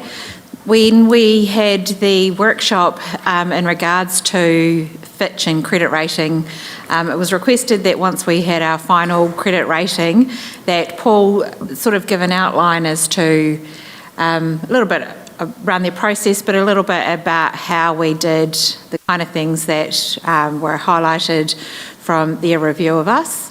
So I'll hand it over to you, Paul, and then there'll be room for some questions, which I'm sure Paul will be able to answer. Thanks, Paul. Sure, great. Thank you very much. So I've been asked to run through our rating report, and obviously we can go from there. Obviously here to answer any questions that you might have. So I don't just want to make it just very academic, sort of running through everything here. So obviously need to, I'm available here for any questions or anything you'd like to hear a little bit more about. But hopefully you have this rating report of ours. It is available only to Fitch subscribers, but I think this is probably the best document to run through just to sort of show you how our rating comes together, and then maybe we can discuss some finer points. So this is just the cover page. It's got the breakdown of the key rating drivers. So over here you see the standalone credit profile, or SCP as we call it, and that's the AA-, and that translates into the AA- overall final rating.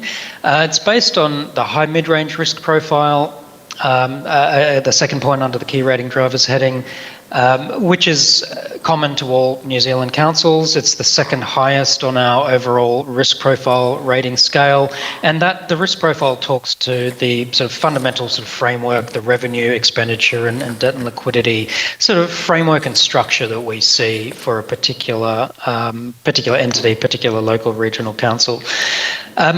After that is the financial profile, which we see is it's just category specific, so it's in the AA category, and then it's the finer positioning of that which leads to where it does sit sort of notch specific within that overall category. So that can either be AA+ at the higher end, AA flat as we call it in around the middle, and AA- at the lower end of the overall AA category. So obviously that translates with the high mid-range risk profile into the AA-, just seeing that we see it located sort of or positioned towards the lower end of that AA category compared to peers at the same category. So that's just a bit of a snapshot that we provide on the first page. And the next section is just a bit of a synopsis, as it says, just of how it pieces together. So this section here is the risk profile, and that's the key risk factors. There's 6 of them, as I mentioned: revenue, expenditure, liabilities, and liquidity. That talks to the sort of stability or predictability of each on the one side. So each revenue, expenditure, and liabilities and liquidity has a sort of predictability factor, which is robustness or sustainability, as it's called. And then it's the sort of flexibility of each as well. So the ability for a government to be able to respond to any pressures. So that's adjustability or flexibility, the sort of second ones for each. So as you can see, they're sort of strongly weighted towards stronger with a couple at mid-range, which translates into the overall high mid-range risk profile. In terms of the positioning of Timaru, so obviously, as I mentioned, the AA category financial profile is what drives the AA category overall rating, being the AA minus. And what it comes down to is the positioning of this factor here, which is, it says here, the primary metric, which is AA. So that's sort of anchoring the overall AA outcome for the financial profile, which is in this section here. And then some slightly weaker secondary metrics in the BBB and BB category for the synthetic debt service cover ratio and the fiscal debt burden. So fiscal debt burden is debt to revenue. Synthetic DSCR is the ability, it's sort of a calculation that we do, sort of a debt amortization, so an overall sort of debt payback or ability to service debt. And then the payback ratio is a form of leverage, which is debt to the operating balance. So a little bit different from the fiscal debt burden, which is debt to revenue. This is debt to the sort of net income. And this section over here just shows it's the AA minus, and there's no other factors in between the standalone profile and the final rating. So it's a AA minus. In this Paul, section, can we ask questions on the way through, or would you rather address it all out? More than happy for questions as we go. Yes, please. Just on that, the secondary metrics, are they what is pulling Timaru down into the AA minus? Is it the level of debt? Yeah, it's a very good question. It's not necessarily, they're not necessarily the factors pulling it down to the AA minus. It is also or probably mainly driven by the positioning of the primary metric within the AA category. So we see that that category is between 5 and 9 times. And we have Timaru, our ratings are very much forward-looking. So in terms of the financial profile, it's forward-looking, and we do a 5-year scenario. What that is looking to achieve is some sort of a structural level. So definitely forward-looking, but also a structural level, looking through any sort of spikes of volatility in the near term particularly. We see the council coming out at around sort of 8.4, well, at 8.4 per our last... 8.2 for our last assessment. So between 5 and 9 times, so it's at 8.2, so closer to the lower end at the 9 times. There's been a little bit of volatility in the sort of historical periods as well.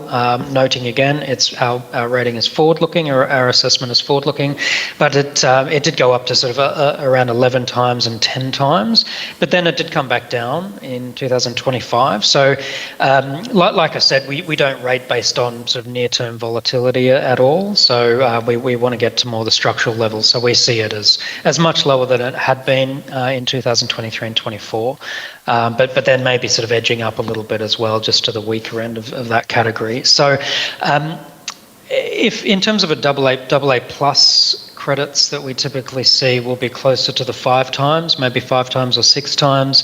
The AA flat in the middle of the AA category is around the sort of 7 times within the sort of middle band of the 5 to 9, and then the weaker ends start seeing sort of 8 times and over.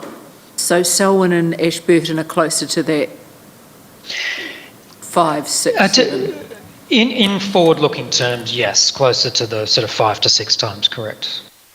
In fact, if you look at the on our page 156, 157, our agenda, which is 9 and 10 of Paul's report, you'll see the numbers which really are the 8.2 is the FY30. So that's the end of the 5-year perspective that he's talking to. So I hear your point about its future looking. Thank you. Thanks for that. You're okay at the stage, Janice? Yep. Thank you, Paul.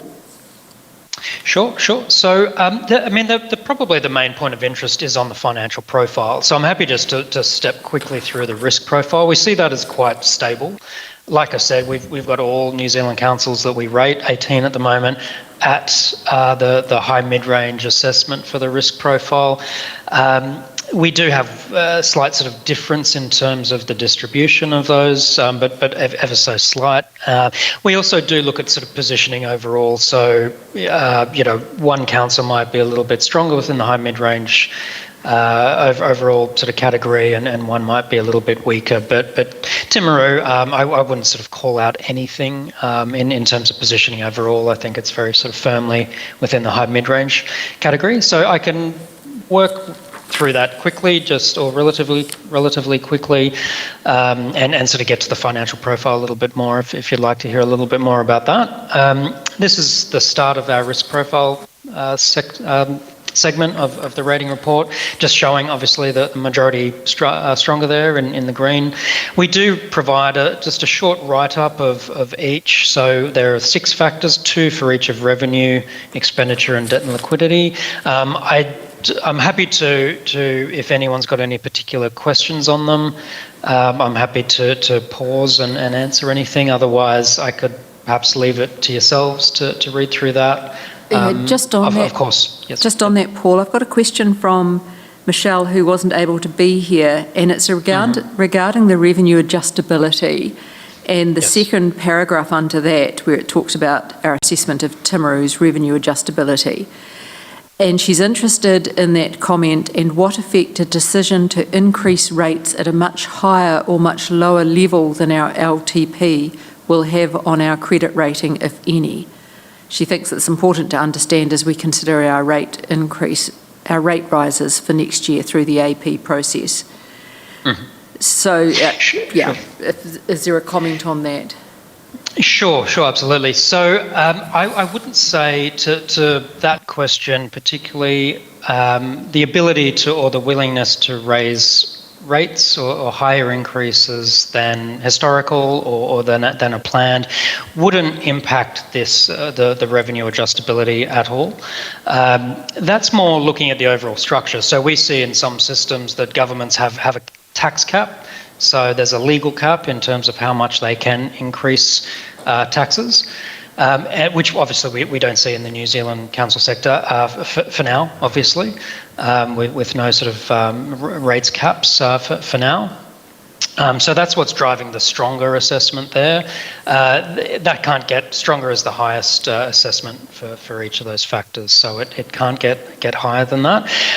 What it can change, though, is the operating balance and obviously the operating revenue, which goes into the financial profile. So I'll perhaps just sort of skip through. It's similar to what we've the previous discussion, but this is where we provide our full printout of our forward-looking. So it's historical, obviously, up to financial year 25, and then forward-looking for FY 26 to 30. The little annotation of RC stands for rating case, which is our rating case scenario that we use.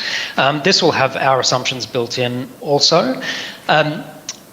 Taxes, this top line here is the council's rates. So obviously higher tax revenue, all else being equal, with operating expenditure, this line here being the same, would translate into a higher operating balance. And a higher operating balance would therefore obviously sort of decrease the council's payback ratio and improve all of the debt metrics. So that could obviously translate into a higher rating, the improvement of debt metrics, but I wouldn't suggest that increasing rates would necessarily change the risk profile, because that's baked into the assessment, baked into the overall framework. Okay, and I've got another question. I'm looking across the room at Andrea. It's the figures in that table regarding total expenditure and surplus deficit before net financing out from 26 onwards. She's saying the figures in that table are very different from our draft annual plan for 27, and she's keen to understand why. So presumably, where do you start? Do you start with our long-term plan and put in your own factors across it? Yes, absolutely. So to answer that question, we essentially start with historical figures will be the basis and looking at trends and what have you, but then obviously very much forward-looking from there. So historical figures will be the basis. It's, in terms of building our scenario, strongly informed by council's budget, so annual plans and long-term plans. Within that, we obviously need to build in our own assumptions. So typical assumptions will be that we generally see capital expenditure sort of underperforming, some slippage from budgeted capital expenditure, and that has a positive impact. So lower capital expenditure. We also make some adjustments for capital revenue based on some assumptions that it might be sort of lower capital revenue coming in, particularly NZTA grants funding some projects if we think that capital expenditure will be lower, so some of those projects won't be completing as planned. And then that'll obviously translate into lower debt figures as well, given capital expenditure is obviously the main driver of debt. I will say also that we do make some adjustments in terms of, this is our interpretation, what you see in Appendix A, the financial data is our interpretation or our treatments against our criteria, so it's not always going to align perfectly to the council. In fact, it won't. We do sort of tease out some items. So we pull out depreciation. It's obviously a good proxy for capital expenditure, but we back that out, which is a non-cash item. We back out other non-cash items also, and we put in a cash figure for capital expenditure. So that's what you'll see in this line here, along with any other capital expenditures, obviously intangibles or others. That would necessarily bring about a change compared to the council's budgets and long-term plan and annual plans. It should sort of approximate it though. Obviously, like I mentioned, we also build in our own assumptions because it's very difficult, obviously, beyond 2 or 3 years, it becomes very difficult for anyone to know what's going to happen. So that's where we try to sort of build in our assumptions, which are typically in line with what we'll see historically or what we'll see with the council planning, but might deviate a little bit from the council's plans. Obviously, in those sort of interim years between long-term plans, we start needing to build in our own assumptions a little bit more, whereas if it's a long-term plan year, we're a little bit more satisfied, obviously, that or our assumptions will be a little bit more in line with that long-term plan. Thank you for that, Janice. So we're dealing with the risk. Was there anything else you needed to add at this stage, Paul? Sorry, was that for me? No, sorry. Those are the questions at the moment. Was anything else you wanted to say around the risk profile? I think it was where we interrupted you. Sorry, no, not at all. The risk profile, I don't think really. I'm happy to take any questions, as I was saying. Like I said, I don't want to dwell on it too much because it is very consistent across the sector. All of our council ratings have the high mid-range risk profile. That can obviously change with structural changes within a system. So a change in responsibilities, a change in the revenue profile. Obviously, we spoke to tax caps or rates caps. Those things can obviously change the risk profile. But at this stage, it's still sort of consistent across the sector and very strong. So that's sort of the cornerstone, the high mid-range risk profile is the cornerstone of the very strong ratings across the sector. Brilliant. The only other thing I was going to ask from my perspective, which was, I think, very similar, admittedly it comes under the risk profile assessment, but I note with pleasure that we note that we tend to have a balanced fiscal position or a desire to get there. But I was interested just in the revenue adjustability. I realise that it can't adjust the risk factor because we're at the highest, but I am always interested in those secondary markers. Of course, the challenge we have is potentially a 4% rate cap regime of some form. We don't know about it yet. Clearly, that hasn't influenced your thinking in terms of our revenue ability going forward because it's yet to move from an announcement even into policy or even to an act. Correct. Yeah, Correct. That is correct. So it's something that we will need to assess holistically. We'll need to wait to see what comes through in terms of potential exceptions, in terms of where it ultimately lands. Obviously, the waters is sitting outside of that rates cap or water charges. So we need to sort of factor that in. So a little bit difficult for us at this stage to look at that, even though it's a good point you make. Or question you raise, because as I said, our ratings are forward-looking, but we do need some clarity, obviously, as to how that's going to look overall, rather than just building that in to weaken one of the factors, such as revenue adjustability, which you're quite right to point out. But we need to see the overall impact on the expenditure side and any other factors. Yeah. Yes, I'm not trying to talk your rating down, by the way. I'll take the AA minus, thanks. Andrea. Just like to know, Paul, from your perspective, if we deviate, because you're looking forward, if we deviate from our long-term plan rates increase of 12% for next year, what do you see that doing to our credit rating the following year? So deviate, I take it up or down? Down, sorry. Down. Down. Sure.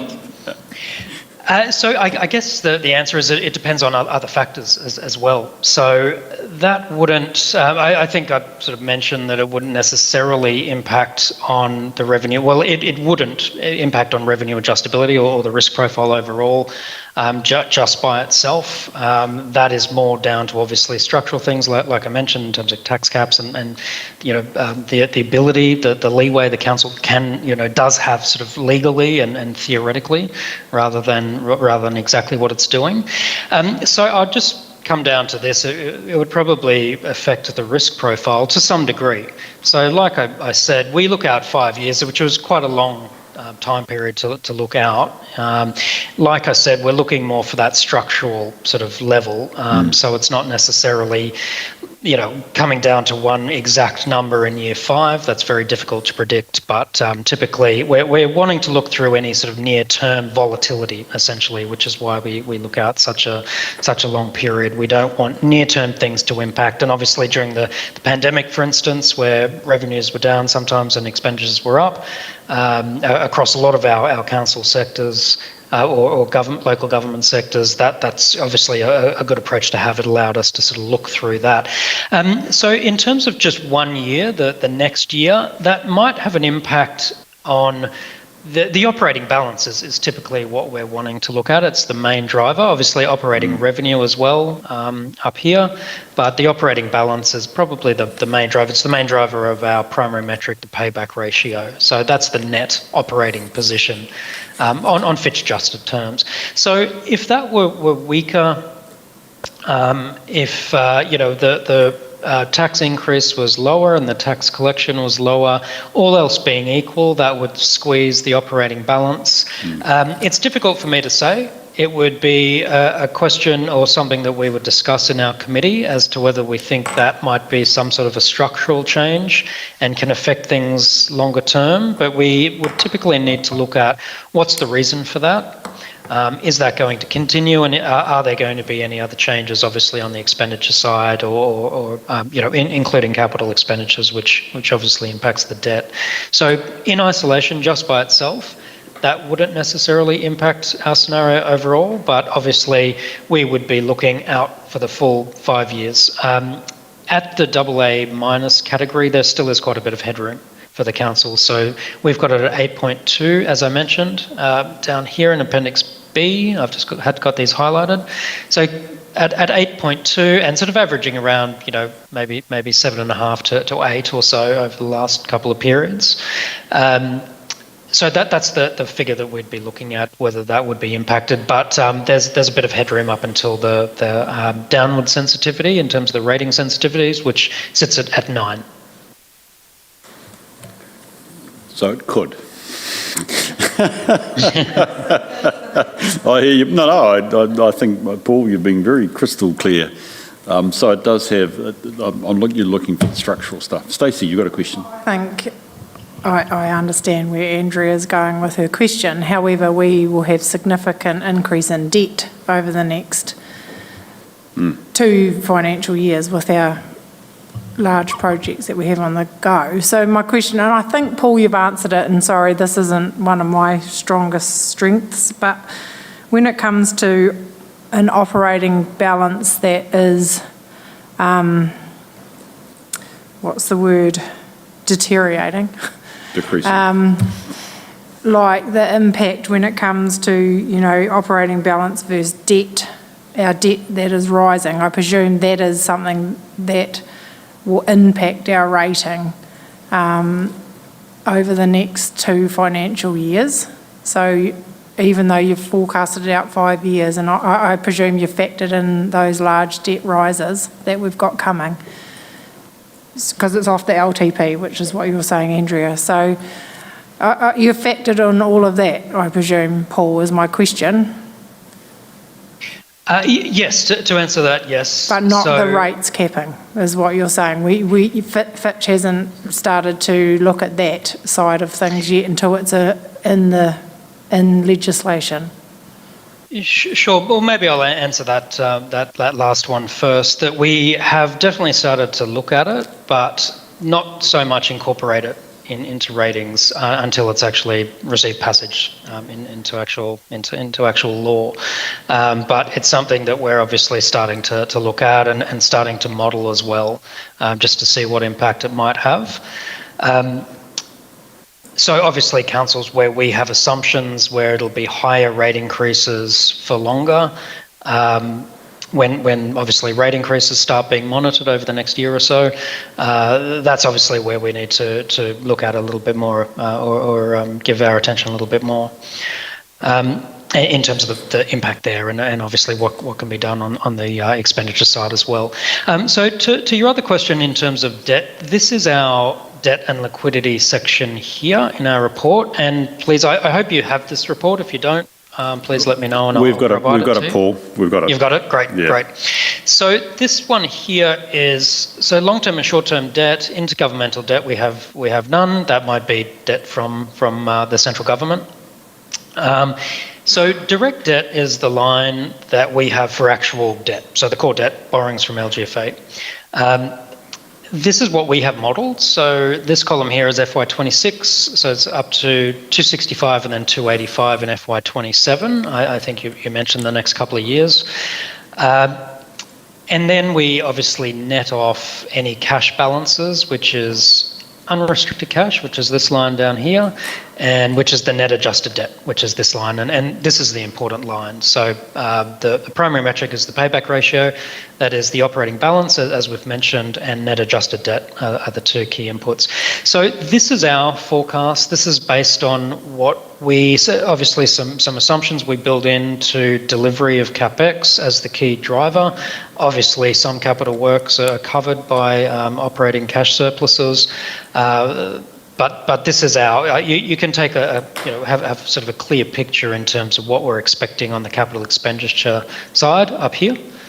And that's driving the debt. So if anything materially deviates on the debt side, so say debt might go up over the next year or 2 from what we're projecting. Obviously, if there's a lower operating balance as well, the payback ratio will go higher than what we're expecting. So that will definitely be a discussion point for us and something that we'll look closely at. But again, we're looking sort of beyond that. So if that's more of a structural change in the council that we see, then in that case, we would build it in through our entire sort of 5-year forecast out to FY30 or whatever the final year may be.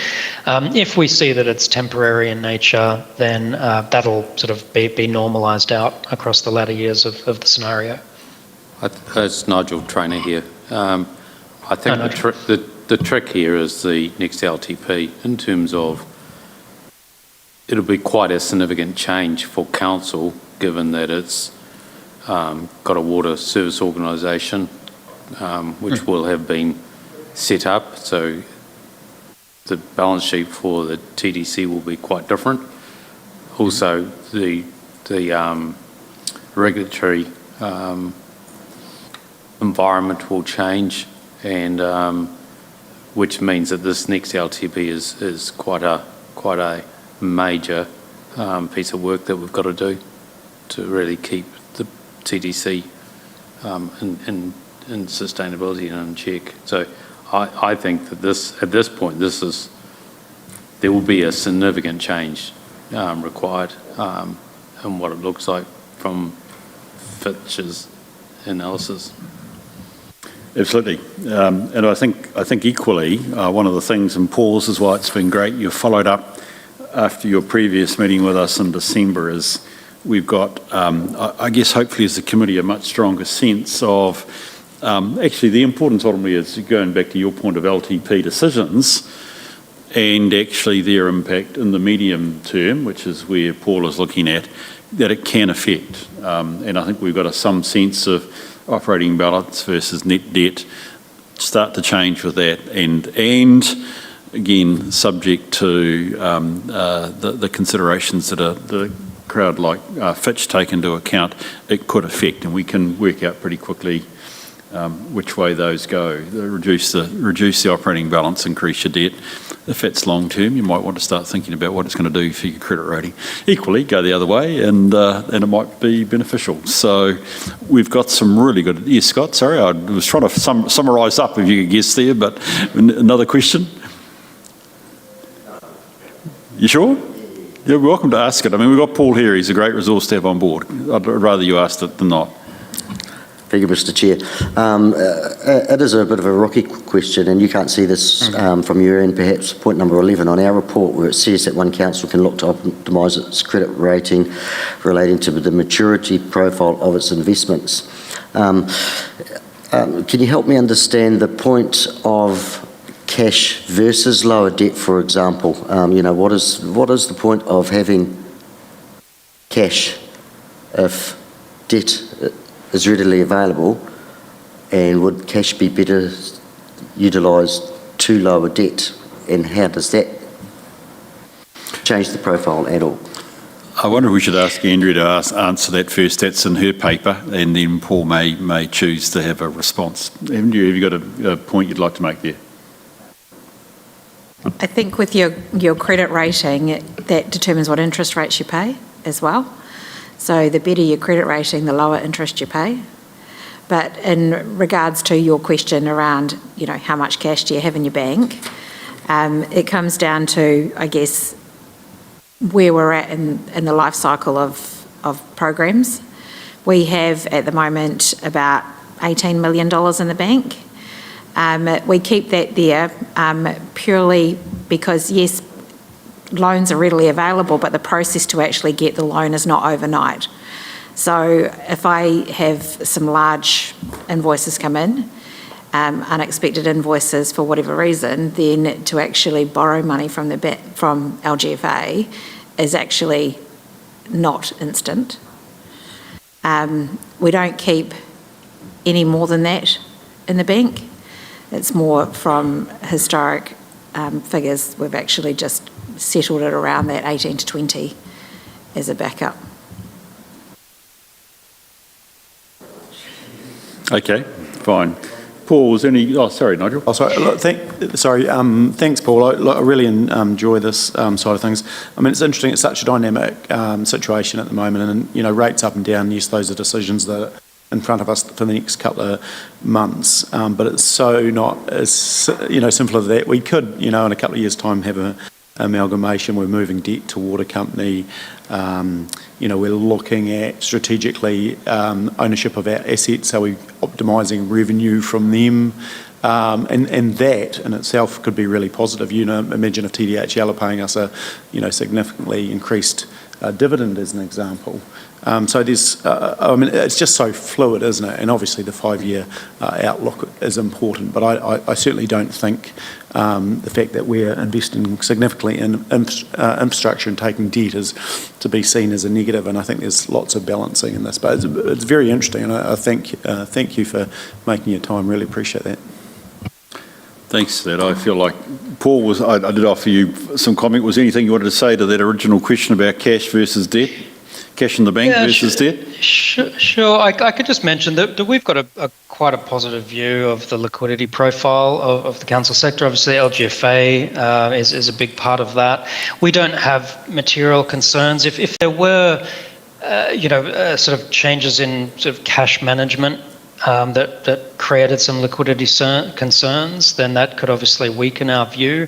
Otherwise, we typically see the overall framework and oversight of cash within councils and for Timaru as quite strong. And then obviously sort of buttressed by the LGFA structure, providing quite good liquidity. And as you probably know, we have that equalised with the sovereign, so we think that's a very sort of strong source of capital and liquidity.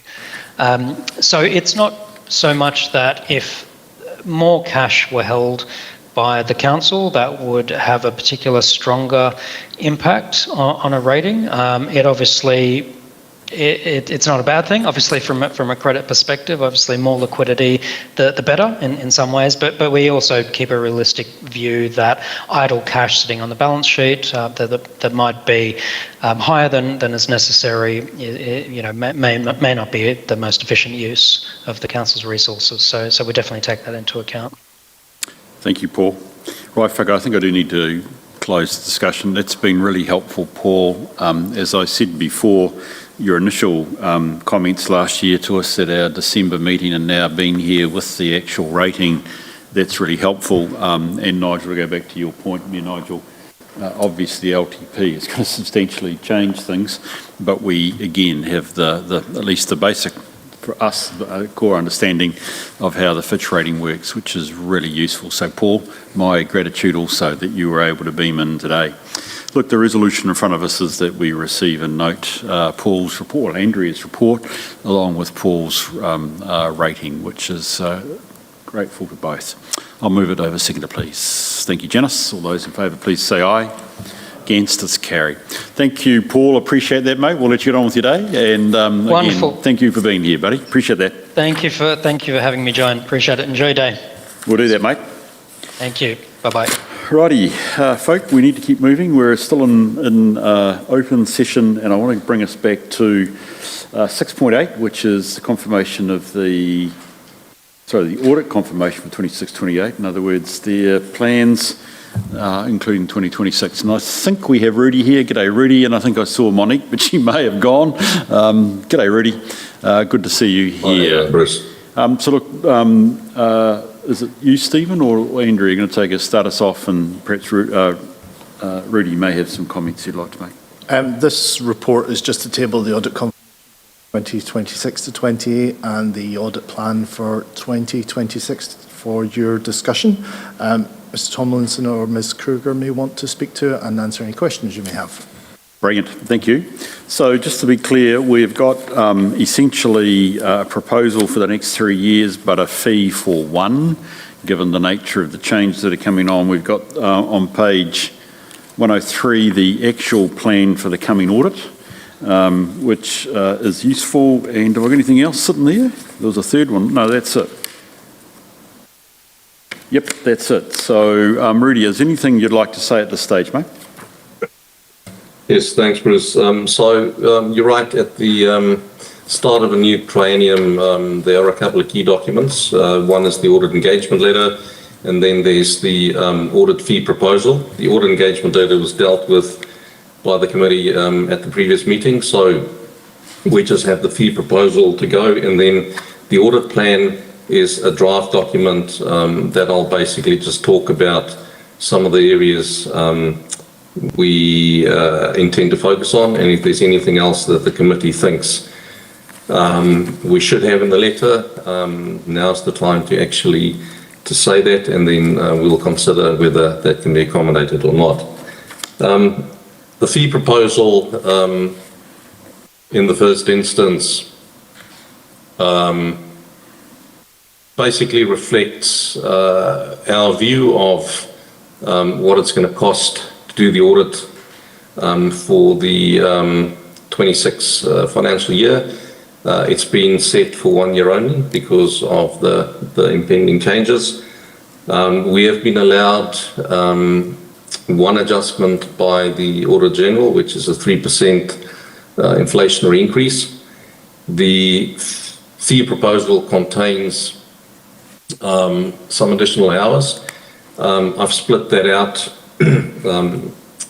basically between travel time and a portion allocation to dealing with some of the issues that caused us to come under pressure in the past, or last year, when it came to signing the audit opinion.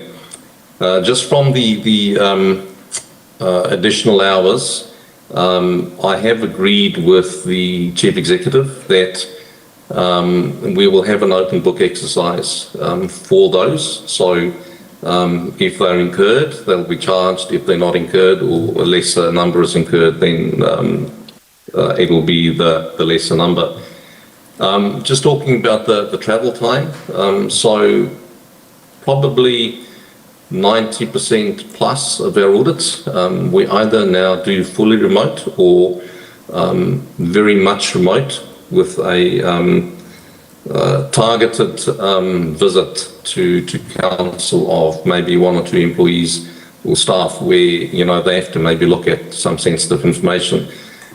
This is not the case with Timaru at the moment, so the audit is done fully on site. Our staff incur obviously a lot of time travelling from Dunedin to council offices. We've not recovered that in the past, as I indicate on page 98 of your document. In the prior year, we've incurred 119 hours. That was not recovered. I'm proposing 115 hours. If we have to travel less, then that number will be less. There are a couple of things that we've done to try and make the audit, from a time perspective, as efficient as possible. We have moved the interim audit start date. It was due to be around Easter, which would have given us some 4-day weeks, which is not ideal. So we've changed that. We've also undertaken to do the audit work on the 3 waters valuation before the actual final audit. So the re-evaluation, our understanding is done based on a 31 May date. So in theory, as long as it's gone through the proper quality review processes, we should have that document before the start of the final audit, and we can get someone to look at that and actually complete the audit off-site before we have to do the final. We've also given Andrea's team a challenge in so far as the date that we need the pro forma financial statements available. So that is currently due before we actually start the interim audit. So hopefully we'll be able to get some of that review work out of the way off-site and actually, before we come on-site, so we can be clear on what, if any, changes need to be made. We've also taken a conscious decision not to test fixed asset additions or work in progress additions in interim. That process is a change from last year. We attempted to do that, but if you want to do that, you have to have a stable population at interim and at final. And we found that because of some delays in capitalising assets, we effectively had to redo our work. So I think we're going to save some time by not doing that testing at interim. The other thing probably that would be important is Council's response to our management letter points. From our initial discussions with Andrea and her team, it is a priority, and we fully expect to see some significant movement in that when we come to do the interim audit. For some of the areas, obviously it'll be an improvement that we'll only be able to fully benefit from next year when you've sort of operated under any changes for at least 12 months. But it is important for us to understand that, the changes we've made, the changes we've recommended is actually been accepted by council, and if not, we need to understand why that is. I don't have any other comments on the fee proposal, Bruce, so if there's any questions, I'm happy to take that. Brilliant. Thank you. So look, let's just deal with that fee proposal. Nigel, this is on through you. Can I make a comment here? So effectively, the 2025 budget for the number of hours was 1150. Last year, it was blown by just about doubled in terms of the amount of work to get this annual report audited. So it went from 1150 to 2342. And we're saying that the real number to get this audit done is 1450. So effectively, that's incumbent on both TDC being efficient and getting our act together, and also making sure the auditors are efficient, because otherwise there is a risk that we have an open book cost. Now, if you look at that, if you look at the quantum of that change from 1150 to 2342, basically a very small proportion of that was actually charged to TDC. There was a big write-off by Audit New Zealand, and we really have to make sure that we are on our game. Some of that, Rudy, I've seen it in other Audit New Zealand audits last year, was a change of system at Audit New Zealand that created learning and inefficiencies at Audit New Zealand end, so that write-off isn't all due just to Timaru, might be largely, but not all due to Timaru District Council, is it? That is correct, Janice. The move to our new audit software tool is not a cost that we passed on to councils. We made a full and fair assessment, I think, as part of the closeout of the audit as to the hours that lay with us from an inefficiency perspective and the hours that laid with council from an inefficiency and additional work perspective. So from memory, I think we recovered, it was in excess of 400 hours split between inefficient hours on council side and additional work that we had to do on our side. So yes, we do that assessment fairly. And, if we think there's an inefficiency on our side, then that is not on charge to council. And the move to the new software was definitely a larger cost last year. So some of that reduction reflects that won't be repeated. You guys have installed it all in.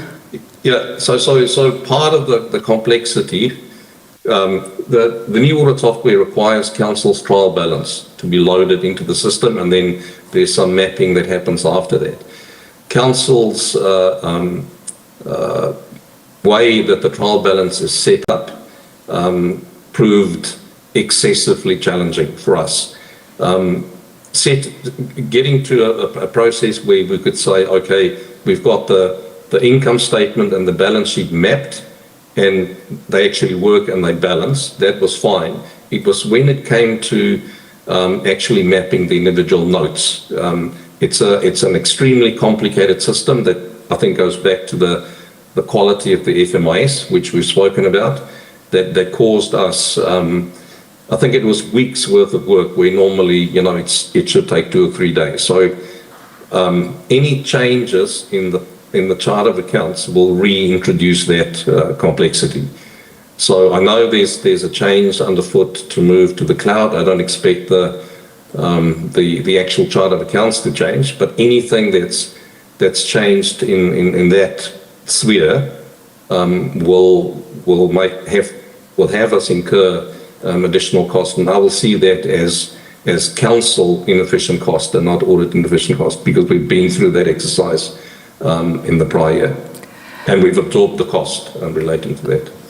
Rudy, there was an international case with KPMG and Grant Thornton where KPMG pushed Grant Thornton to reduce their audit fee because with the use of AI, and they reduced it significantly, which I thought was an own goal from their perspective.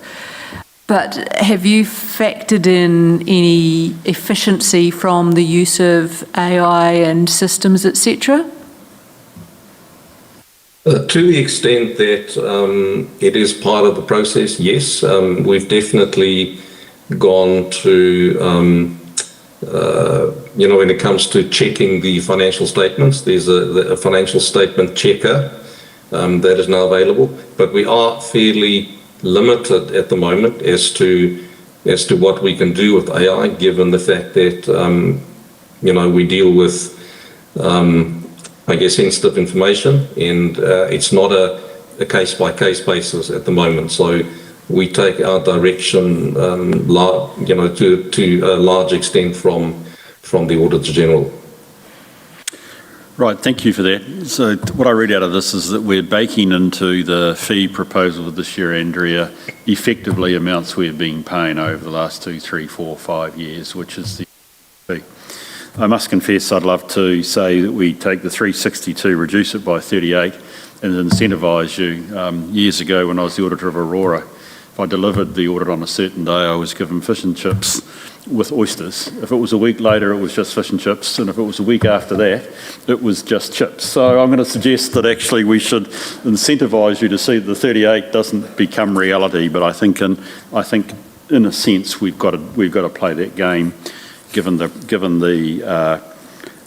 what we have done.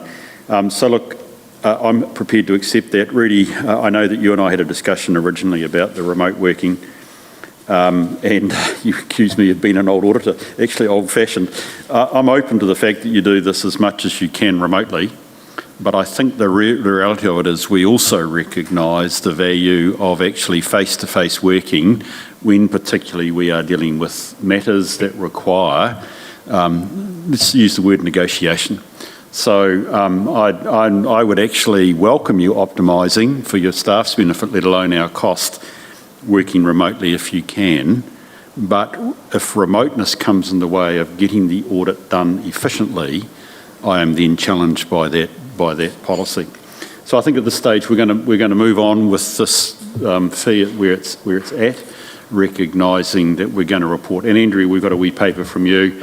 I'm encouraged that before the last item we had quite a substantial discussion with John about the accounting policies we're using, Rudy, and I'm comforted by those sorts of discussions and ones that we will have that Andrea, you and the team are doing your best to up the quality and the approach that you indicated was needed at the last audit. Is there anything with the proposal that we need to discuss here, committee members? Rudy invited us to make any comment if we had any, particularly if there were areas you want to look at. Any comments at all on the proposal as it stands? Looks pretty good to me, Rudy, and it seems to be pretty much down the line that we would take, and I'd be encouraged by that. So the recommendation is that we receive and note the proposal to conduct the audit. Now, I don't think we have to recommend anybody signs anything on this, so I think that's all we need to do. Let's see if you rain. It needs to be signed, Bruce. If there's not going to be any changes, the mayor can sign, and we just need a copy back. Yes, so I think we would be making a recommendation that the mayor signs the audit proposal. If we could add that as a second one, please. So we receive and we recommend the mayor signs the, what do they call it? The proposal to conduct the audit, which is essentially the fee. I'll move that. Do I have a seconder, please? Thank you, Scotty. Any discussion? All those in favour, please say aye. Those against, it's carried. That was a very low aye. I take it everybody was into that one. Hey, Rudy, thank you for that. That's really helpful and works well. Rudy, we do have a room at the end of the meeting for a discussion with you in committee only time. I just wondered, for the sake of our meeting, folk, would you like to meet with Rudy without staff present? Or Rudy, do you want to meet with us without staff present? I just would like to test that as to whether we need to hold that slot on our agenda. Folk, do we have... I think there probably are some things, Bruce, I want to raise, but just before we move off, the audit plan is actually still there as well. That is in draft. That doesn't have to be signed off. It's more about whether, the committee feels the areas of focus we set out on page 105 through to 109 is appropriate, or whether there's something else that should be added. Yep, no, that's what we've already agreed that. Rudy, thank you. We passed that. Okay. There were no comments. Oh, okay. Sorry, missed Sorry, I was trying to work. I know there are no comments. Be very grateful we worked to that. We realise the timelines have been agreed with Andrea, so that's good. So look, I think at this stage, folk, are we wanting to meet with Rudy, or can we dispense with that item in PX?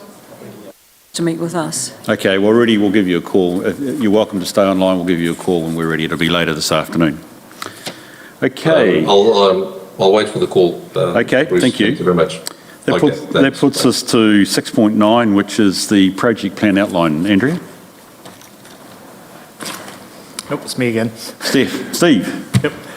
Through the chair, this is our high-level report, summary of the project plan for the annual report 2025-26. As Chief Executive noted, it's kind of key for Council to be on its game when it comes to this annual report. We're a lot more comfortable with the expectations of the audit team, so now we have to work on our internal processes as well. And the dates we're proposing for certain items are in line with that audit plan and designed to improve the Audit Risk Committee's oversight of the document and its preparation. And myself or Andrea can answer any questions you might have. Thank you, Stephen. Appreciate that. Reasonably clear, quick report. Folk, do we have comments or questions for Stephen or Andrea? Yes, Janice. Just confirmation about the comms with TDHL and their subsidiaries. Yep, we're in conversation with them at the moment to work out. We might come back to that with the other paper. Yeah, my question to that too is what is the escalation pathway if they start to slip?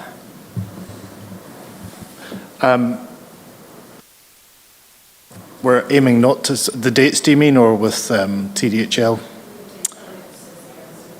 It would be to governors to have a conversation at governance level to bring it back into line. It's about ensuring that we both have the exact same expectations when it comes to this thing about what's been provided and when, which has been a bit of a gap previously. Because the big area was the format, obviously, last time that. So just making sure they understand what is needed. Yep, that's identified as one of our big risk areas that we are focused on. Stephen, the only question or comment I had was under the project sponsor, we seem to be missing a project manager, the person that's responsible for delivery. Who is that? That's me at the end of the day. We left it one level down so we can escalate to the Chief Executive. So you're I think you're the GM corporate, aren't you? So you're the sponsor and the project manager? Yep. Right, okay, cool.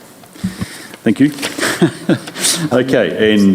through you, Mr Chair. So just on that point around TDHL, we had that brief discussion about inviting them along, so maybe timing is that we invite them along for the next meeting.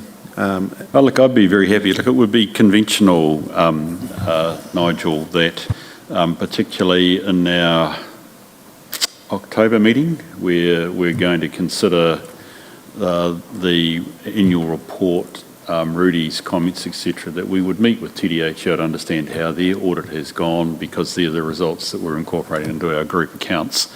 But I think in this situation, to invite them to 2 meetings wouldn't be a bad idea.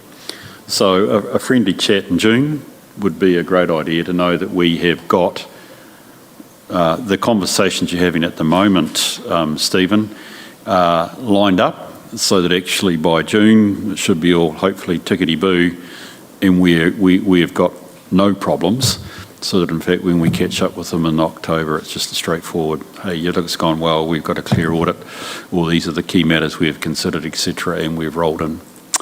Okay, so thank you for that, Nigel. I think that would be good if we could invite them to our meeting in June. You go, Stacey. Okay, it's just around my understanding of what do you see, Stephen, as the biggest timing risk, like right now? Is it valuations? Is it local water done well? And my question is, what is the mitigation plan now and not in September? Sandria. The biggest risk that I see is still around asset capitalisation, timeliness of that. So that's on all of SLT to make sure that that actually happens. From a finance perspective, you know, we have to wait. We can't capitalise. We don't know if things are finished or not. So that's still the biggest, from my perspective, the most time-consuming transaction that we do at year end. Yeah. And I think from the document production, it's about setting those deadlines and setting them as hard deadlines and having a rock-solid expectation that we've had a habit of sliding in previous years. And that's why we're having these conversations now rather than 2 months from now. Thank you for that question, Stacey. It's a really good one because, I mean, we're talking here about cross-departmental cooperation to get that capitalisation right, let alone the rest, particularly the non-financial performance. So, Stephen, that's why I'm looking to the project manager. I think the committee would be very concerned, and I'd like to meet with the two heads of department if we can't get things right. I think that's the escalation I'd want to have because we don't get this right, it's costing us money that we don't have. I mean, we've been clear in communicating that back to the organisation, and we do. I mean, we have an opportunity in this point if we have a willingness from Audit to reduce our bill if we take up less time. Yeah, exactly. It's a good operational incentive for us. So that's right. Thank you for that. That's really good, and thank you for that. Look, thank you for the honesty. So rather than it being a threat, I think if we can recognise there are sides for us to have that cooperation, that would be really good. Okay, any other questions or comments on this? No? So if we could go to the resolution, we endorse the plan outlined. Very encouraged by it, Andrea and Stephen. Thank you for this because along with the other stuff that we've dealt with, as I've said before, very positive inducing. And we note that we'll receive a draft report on 7 September for our September meeting with the draft for endorsement, which is really the final 10 days, so to speak, of getting the audit opinion out. We'll work to that. That's good. If you could just note also that we would like to invite TDHL to our June meeting, please. That would be good. It doesn't need to be in a resolution, but it's an action point. Okay, do we move in a second, please? Thank you, Janice. Thank you, Graham. Put the motion. All those in favour, please say aye. Those against, it's carried. Thank you. Right, John, back again. Land and buildings.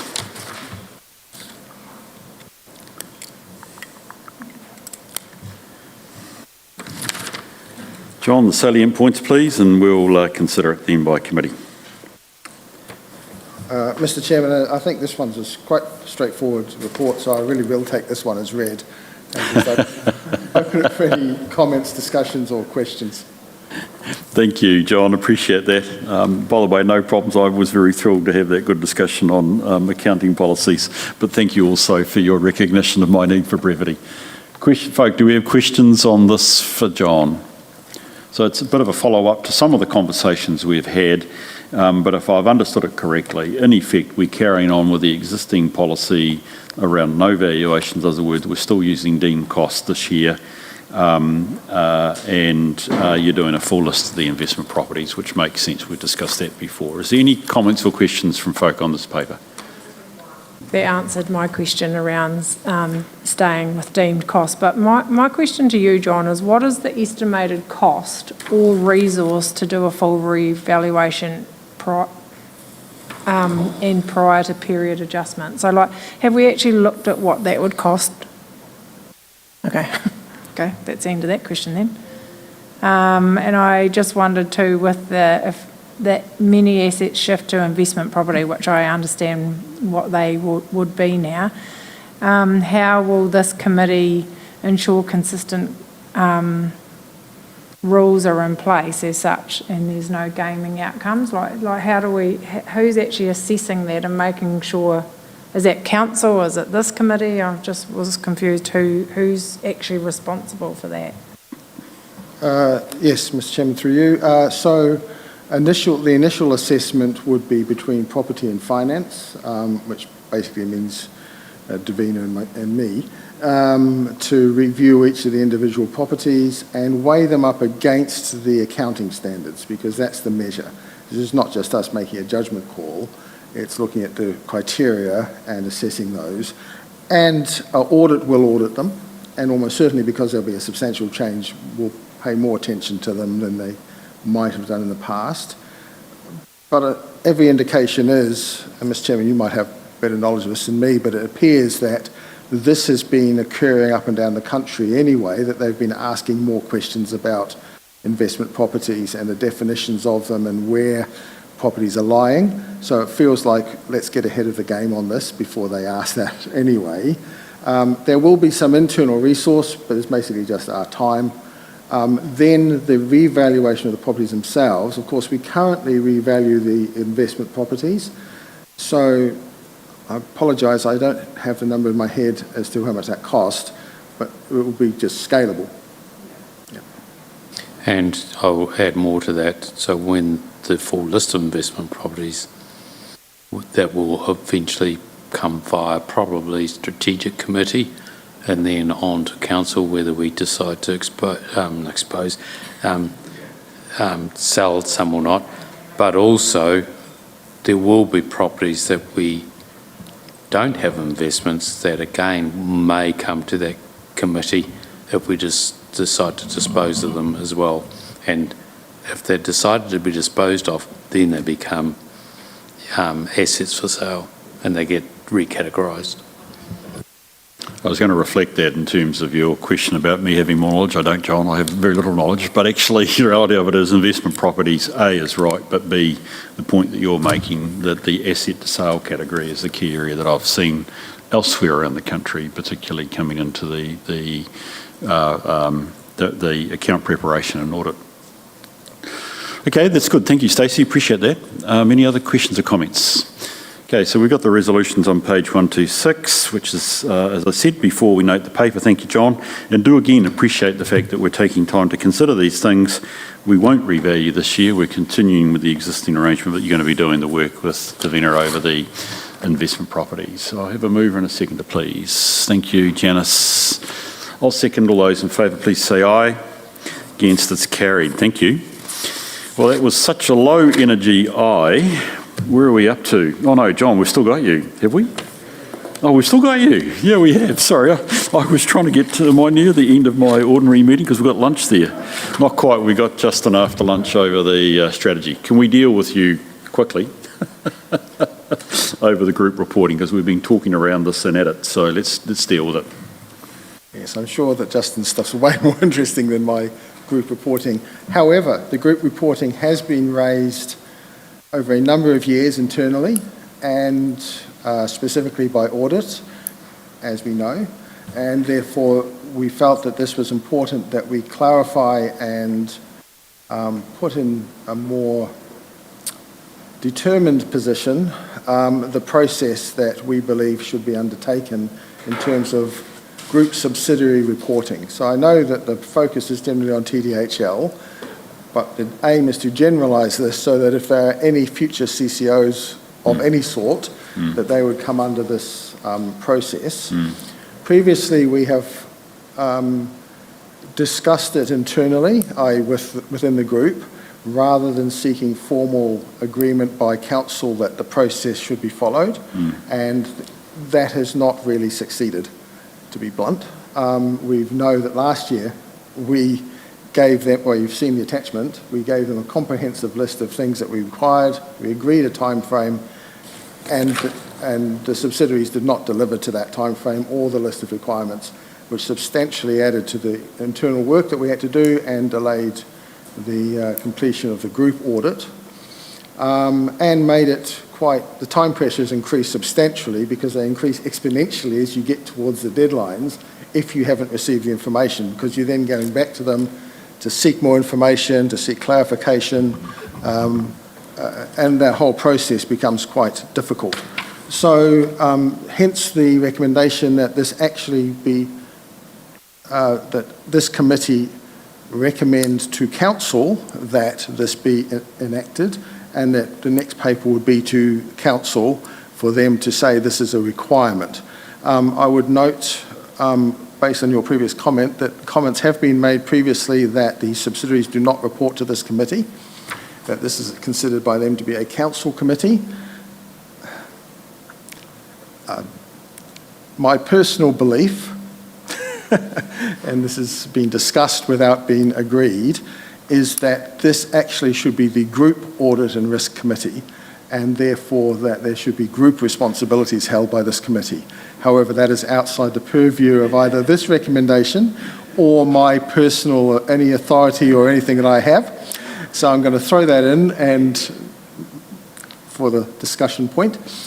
But it is relevant in terms of the wider implications of the paper that is in front of you, because as it stands now, TDHL reports in particular, I mean VT as well, but TDHL is the main one, reports primarily to the CE for operational purposes and to council. And therefore this committee, although it reviews the group results, has no reporting lines or authority lines relating to the subsidiaries. This will of course become more significant in the future when we have water CCOs, because that has much bigger implications than the relationship with TDHL, which is still very much down the road and we can have a little chat. Anyway, so that's my background discussion points.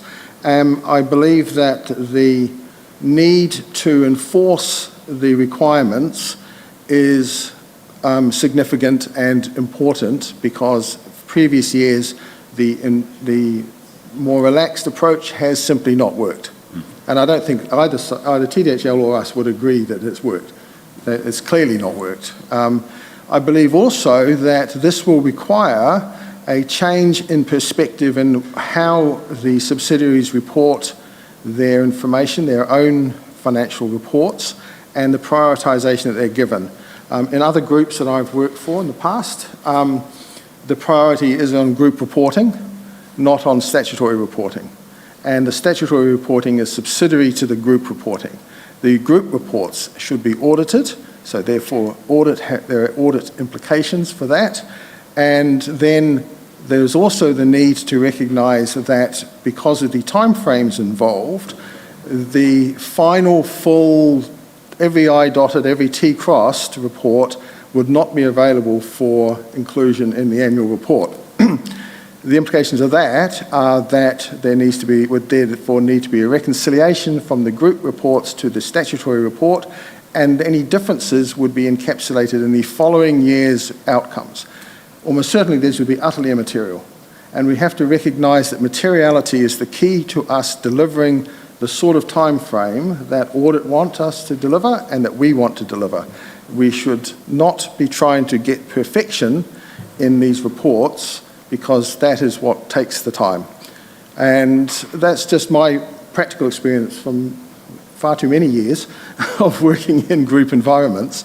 And therefore, this paper is intended to progress that sort of perspective. And undoubtedly there will be potential issues raised. We have to be careful that we are not attempting to influence the operational work of the CCOs, because we're not supposed to do that. But this is not an operational issue. This is a straight reporting issue, a governance issue, and a delivering of publicly available information on time issue.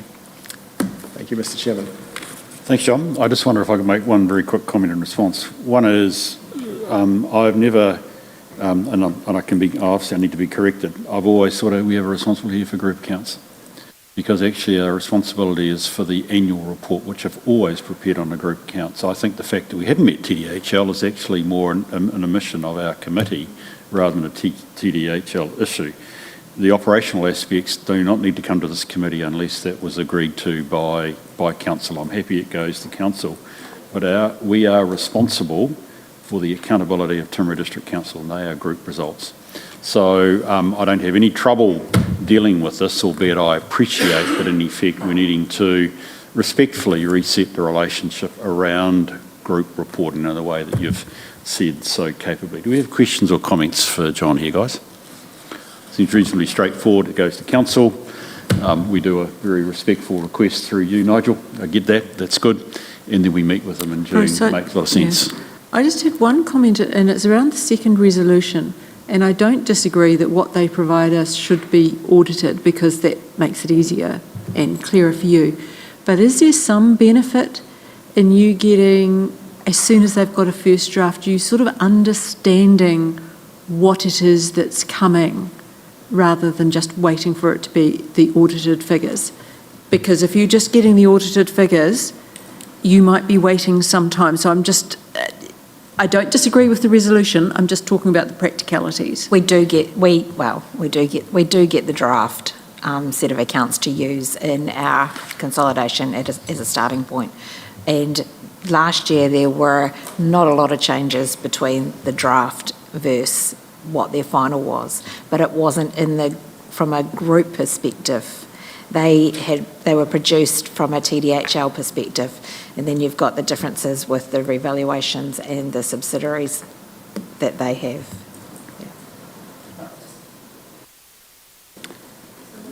I think there is a conversation to be had with Audit New Zealand after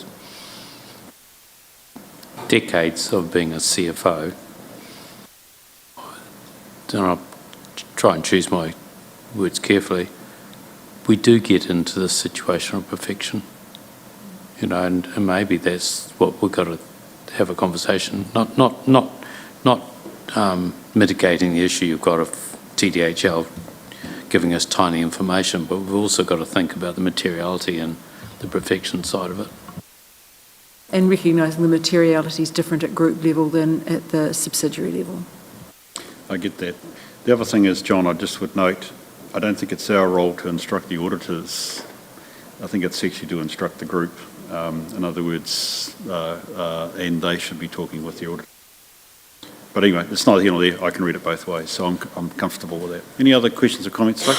John, Bruce, sorry, I just had two, but I'm pretty sure you actually answered it in the previous report. But we have given them a clear timetable and our expectations of what needs to be delivered, haven't we, John? Not for this year. So we haven't done that yet? No. Okay, So well this is the initial response, and then from there you'll give them the timetable. Okay, I'll put a note of that then. And then is there a single person who is going to be held accountable for completeness and quality of our group owner? Like in your team, Andrea, is someone going to be responsible for this? Yes, that's the finance manager's role, and Andrea. So there's two up. Excellent. Plus there's also the non-financial disclosures of the group that have to go in as well. So it cuts across that reporting group. Nigel. Can I just make a comment, because this resolution is relatively pointed, which is fine, but I think their argument, and I don't need to know, and we don't need to necessarily discuss in open public forum the deal in the detail sitting behind the scenes, but they would argue they've provided the information in a timely manner. I actually don't want to get into that debate, but this is actually more requesting the information in a format that meets our requirements. And that's probably the key element that has to be articulated. I'm sure it has, and if that's the sticking point, then we need to make sure that's very, very clear. So that's why there was a slight change to the statement of intent for next year around this kind of information requirements. But we will put together a template and that will outline, the exact information that we require from a group perspective. Yes. In fact, it would be interesting to know in altitude whether you've got a consolidation package, which would make a lot of sense here in terms of preparation of group accounts. Most groups would have that sort of arrangement.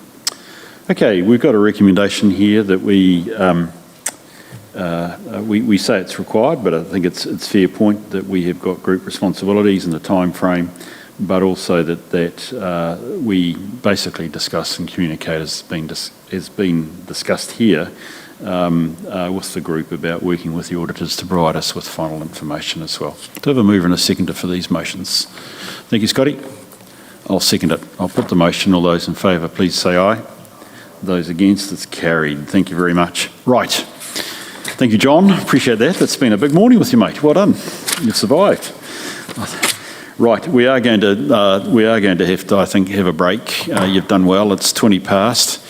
Can we be back at 1:45? Is that okay? Are folk happy with 25 minutes, or you want longer? Sorry if it was a bit abrupt getting us back to 11. We did have an external. We don't have an external, but we do have staff that have been here for a fair chunk of the morning. So I would be keen if we're back here at 1:45, please. That would be really, really great. Thank you.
If that's okay, please.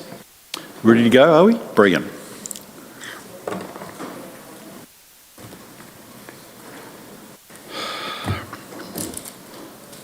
Thank you, Megan, for organising a lunch. It was great to be able to catch up with my colleagues, and I appreciate that. So we're back in the afternoon session with a wee bit to go, but we'll keep on pushing through. Justin, thank you. This is something which I think we've been discussing for a wee while. So open to any key points you want to raise with us, please. Thanks. I guess what I'll start by saying is that it's not a rebuild from the ground up. It's a refresh on what we currently had. And I think from feedback that I had, I needed to focus a wee bit more on some of the strategic partnerships that we had, covering some governance and risk, and then a little bit about some financial stewardship in there as well. So I think a key focus has always been for us to deliver our services online or be able to serve the community by delivering them online. And part of that is by having the right systems and the information as accurate as we can, and then the levels and channels that we can put out to the community. And so a big push in our authority upgrade project is going to be able to help us deliver on some of these initiatives. So I'm big on a picture paints 1,000 words, so I kind of wanted to squish it onto one page. But I realised that, there's going to need to be a little bit more detail under that. So you'll see in the next few pages there are some thoughts around one being the context and case for change, our approach into how we're doing that, and then obviously some outcomes and some governance. What does success look like for us? So I guess a big focus is on our 4 strategic pillars, which is customer focus. It's the customer being public-facing, and also our staff, enabling our people, so it's making sure that they have the right tools to do their job. We obviously want to deliver value for money, so it's meaning that what we do is efficient and cost-effective, and then obviously maintaining data security so that everything we do is secure. But it's definitely a draft, so I have this out for feedback amongst some colleagues, and I'm waiting for their feedback, and then we'll make some iterations. Funnily enough, as we've been sitting here reading through some other stuff, I did notice that there's quite a few spelling mistakes in my picture, so I do apologise for that. I will be going through and tweaking that. And I see under strategic partnerships, I've actually doubled up under one, and that's supposed to be different. So there are definitely a few tweaks to happen, but very welcome to feedback or questions. Thank you. Appreciate that, Justin. That's great. Folk, do you have questions or comments? Yes, Scotty. Thank you, Mr. Chair. A couple of comments. I thought, as a starting point, I thought this is lovely. This is really good. Everything in there sounds important to me, and it was pleasing to hear that you've put it out for feedback, because I was interested into what fed into this from a high level, if it just came from within your team, or if it was coming from other members of SLT and what have you, because I think that's important. But the one thing to me that stands out a little, it doesn't really stand out, but it doesn't feel entirely aligned with the council's, with us as a council, our strategic direction. What I looked at there was what is our strategy, and where is it replicated in here? There are certainly everything in here, nearly everything points to parts of the strategy. But I think as an organisation, what I'd like to see is this is council strategy, and this is where it's replicated through everything we do and how you support that. And I'm not sure that it yet does that for me.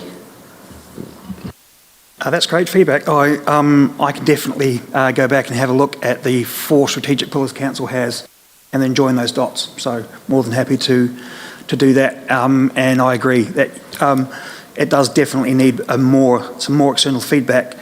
Initially, in the first draft where we ended up with the customer focus and delivering value and enabling our people, that came through a workshop we did with SLT, some of the board of councillors at the time, and then some external parties.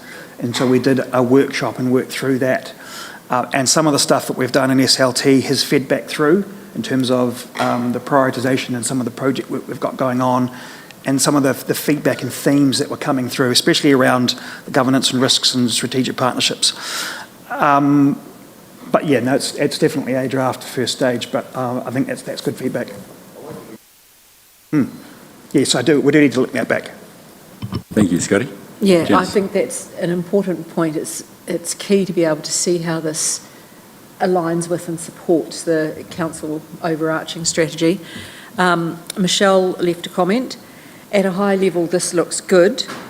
The key will be the multi-year roadmap and ensuring visibility by SLT of system purchases and upgrades across the entire organisation, which was virtually what I'd put, okay as far as it goes, but only a start. I'm looking for more detail as to how it's going to be implemented. Okay. How and what.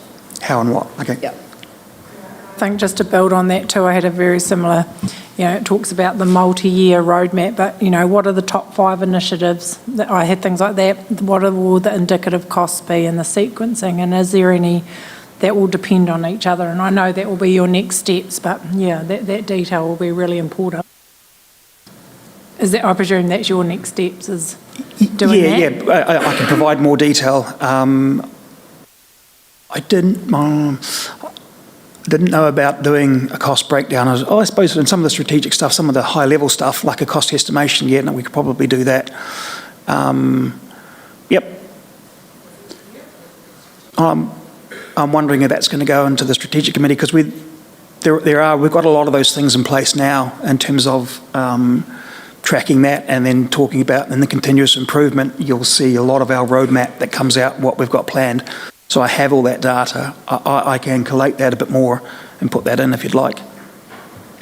Yes, some of that may be going to other committees, but it's like if this is your overarching strategy for IT, how does it align with the council strategy? Definitely. And then how are you going to break it down and operationalise it and year by year? One other question to that too, and that's, how will the benefits be measured? Because it's talked about in there, so like reduced processing time, fewer outages,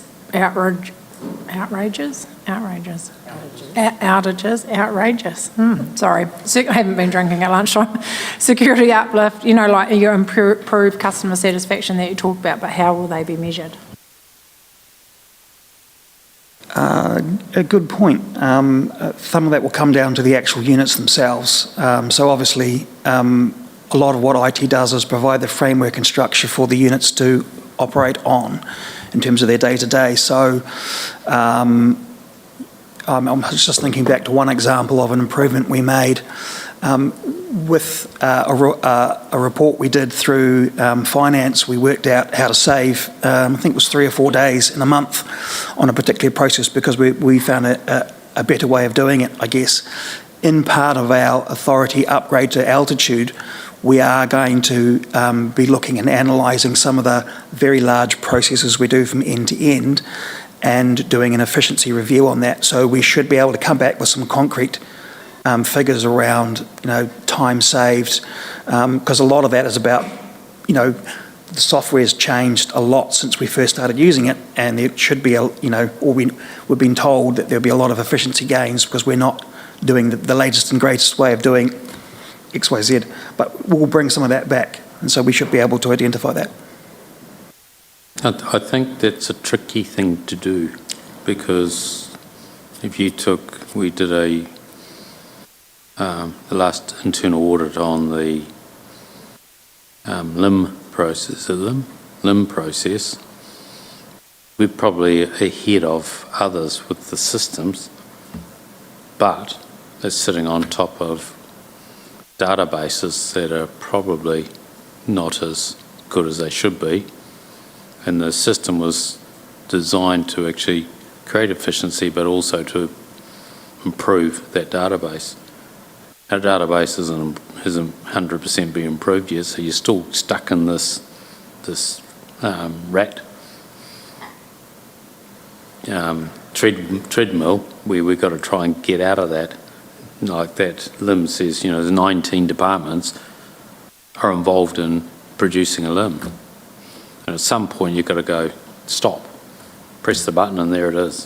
And at what point do you take the risk that it's actually 100% right or 80% right? Agreed, yeah. It does, a key component of it is having quality data.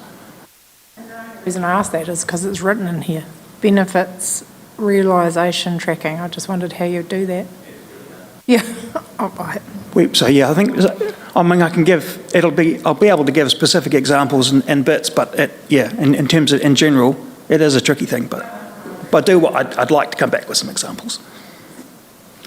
So just in my comments were very similar. I was tackling it from a different way, which was, so my comments are, the implementation plan clearly becomes important here, whatever form. The question I would like to ask in this form is, I always go to what does success look like, because the strategy is about where I want to be in the future. So how long does this go for, and what's the gap between now and what that future looks like? Oh, now there's a good question. My goal of having all council services online has been there since I started 11 years ago. So it's not a short-term thing for me. And it is definitely a work in progress. And so that's been, I suppose, an aspirational goal, something that we're always moving and working towards, because some of the things that need to change or we need to do as a multi-year thing, like digitisation of the building records. That took us years to do. And then having, I suppose, some of the systems in place foundationally to be able to deliver on that isn't quick. I think we're getting to the crunch point now where we've got enough, and with our altitude roadmap, that we're going to make a few leaps forward. And also a lot of the foundation work was done with the LIM tool. But I would like to see, probably in the next 24 months, a significant increase in that and the digital channels available for residents to be able to engage with council, not taking away from the humans being able to come in and interact with the human rather, but increasing the channels and availability. So there'll be a significant increase in the 24 months, we're going to be very busy. It's the sort of detail you expect to see at the implementation stages. What are you going to do, over what time frame, and when's it going to be delivered? So that sort of detail, and you may well have that. And some of that will link directly back into our authority upgrade project, and so there are timelines and some milestones around that which will report back to the strategic committee. I think the other thing we've got to think as a council is how technology savvy do we want to become? Like just the other day I seen something on the news with One New Zealand, 90% of their, or 98% of their employees use AI. And we wouldn't be anywhere near that probably. We've got Elliot. And that's the sort of thing we've got to think about, is how do you actually become so much more IT savvy, and actually that will lend itself to actually being a much more higher performing organisation, and we're nowhere near there yet. There's AI, there's AI to make you more efficient generally in your own way you work, but then there's the whole agentic stuff where I would see some of these processes within councils just lend themselves to agents. I totally agree. Yeah, and so some of the channels we are looking at are exactly that, and it's not easy because it hasn't been done a lot, and especially in the local government area. And so, with my role as co-chair of ALGM, it's one of the things that we are pushing for LDNZ, and so that's one advantage, is that we can bring some of those learnings back, and hopefully Timaru will benefit. Do we have much tech deficit? Because that would be a wonderful position to be in. With a little tech deficit, don't just do incremental change, wait a tad, and then go and do that quantum leap and avoid all that interim stuff. Yeah, so I suppose it's about getting that balance right. So we have around 70 to 80 licenses for Copilot, which is the AI that we choose to use, being a 365 environment at council. And we're seeing mixed pickup on that. And that's not saying that Copilot is the best AI tool for all use cases, so there is a mix. I have seen some really strong pickup in my team, and it's greatly improved the efficiencies. And I've seen some really good initiatives come out of some of the units looking at what can they do with agents, how can they speed up what they're doing, really using them as an advisor and an add-on to the functions that they provide. But it's really seeing that grow. And I know that Auckland Council, I don't want to speak out of turn, but they were having a very interesting conversation with one of their IT directors about some of the tools that they're producing and saying, well, they're willing to share with the rest of the country some of their initiatives in that area. So I think where we can, and when I talk about strategic partnerships, it's not reinventing the wheel. Here's a new technology that all councils are going into. Don't do it 78 separate times. Why don't we, have 2 or 3 and then start sharing more of this? So we're keen to do that. I think if I picked you up correctly, Janice, what you're saying is don't just think about what is the possible now in terms of the agenda, but think a step ahead if you can. We might as well. There's nothing to be lost in terms of that. And we might be able to just wait a beat and then leap straight there. I was in an interest group for committee chairs the other day, and we were briefed by, you have to be careful because he actually happens to be my son, the GM, or whatever he calls himself, Chief Scientist for Advanced Technology at Environment. What do they call themselves? Earth Sciences. I can never quite remember what my kids are doing. And I mean, they were, along with the group AI, whatever they call themselves, they were... Jesse? Yeah. He's my oldest. He's your son? He's my oldest boy. Cool. They were thinking broadly about actually how AI could match big databases. So they were thinking about what are your problems and how can AI solve that? I mean, let's face it. I'd love, for instance, to understand better, for instance, how could we use the asset management databases here along with our financial information with AI? Probably create your LTP. They were talking about actually changing your procurement processes totally with AI, because actually your major contractors have all their information on board. Why don't you just AI them? You don't need to go through a procurement process. Well, you do, but it changes it substantially. So it was thinking boldly about the big stuff that actually I think the gains would be made. So I agree with you. I mean, Auckland, those sorts of guys, they've got the resources to pump into this. There's also... We should be fast followers of what they're doing, I think is what we're encouraging you to do. Yeah. Okay. Okay, look, I think in terms of this has got a big tick. Get it, we get... One point of that, because this is the golden opportunity that I actually still think we're missing. We haven't moved fast enough. Because I've got 0.6 of a staff member under my, I wouldn't call it employee, I use AI all the time. And we've actually now, it's at a point where you actually can be confident in what it's delivering to you. But the organisation does need to make a step change into that. There's savings, there's efficiencies, especially in the current environment. We actually need a real plan to dive in. Yes, be a fast follower, but be the very first fast follower.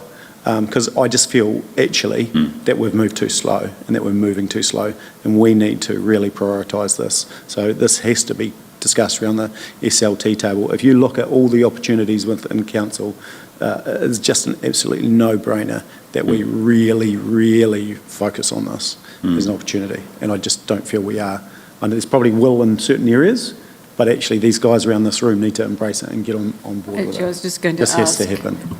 Do you use it for your council papers, etc., and do all of you do that? You can't use it for your publicly excluded papers, but definitely for your other ones to summarise, and after I've read it. And you can apparently you can use it. You can't. I can't on this. I don't think. If you got them on Adobe, they'll do it for you. Excluded papers. No, you can keep it. You can keep it controlled. Okay, folk. I'm just conscious of time, but I think you can hear in the conversation an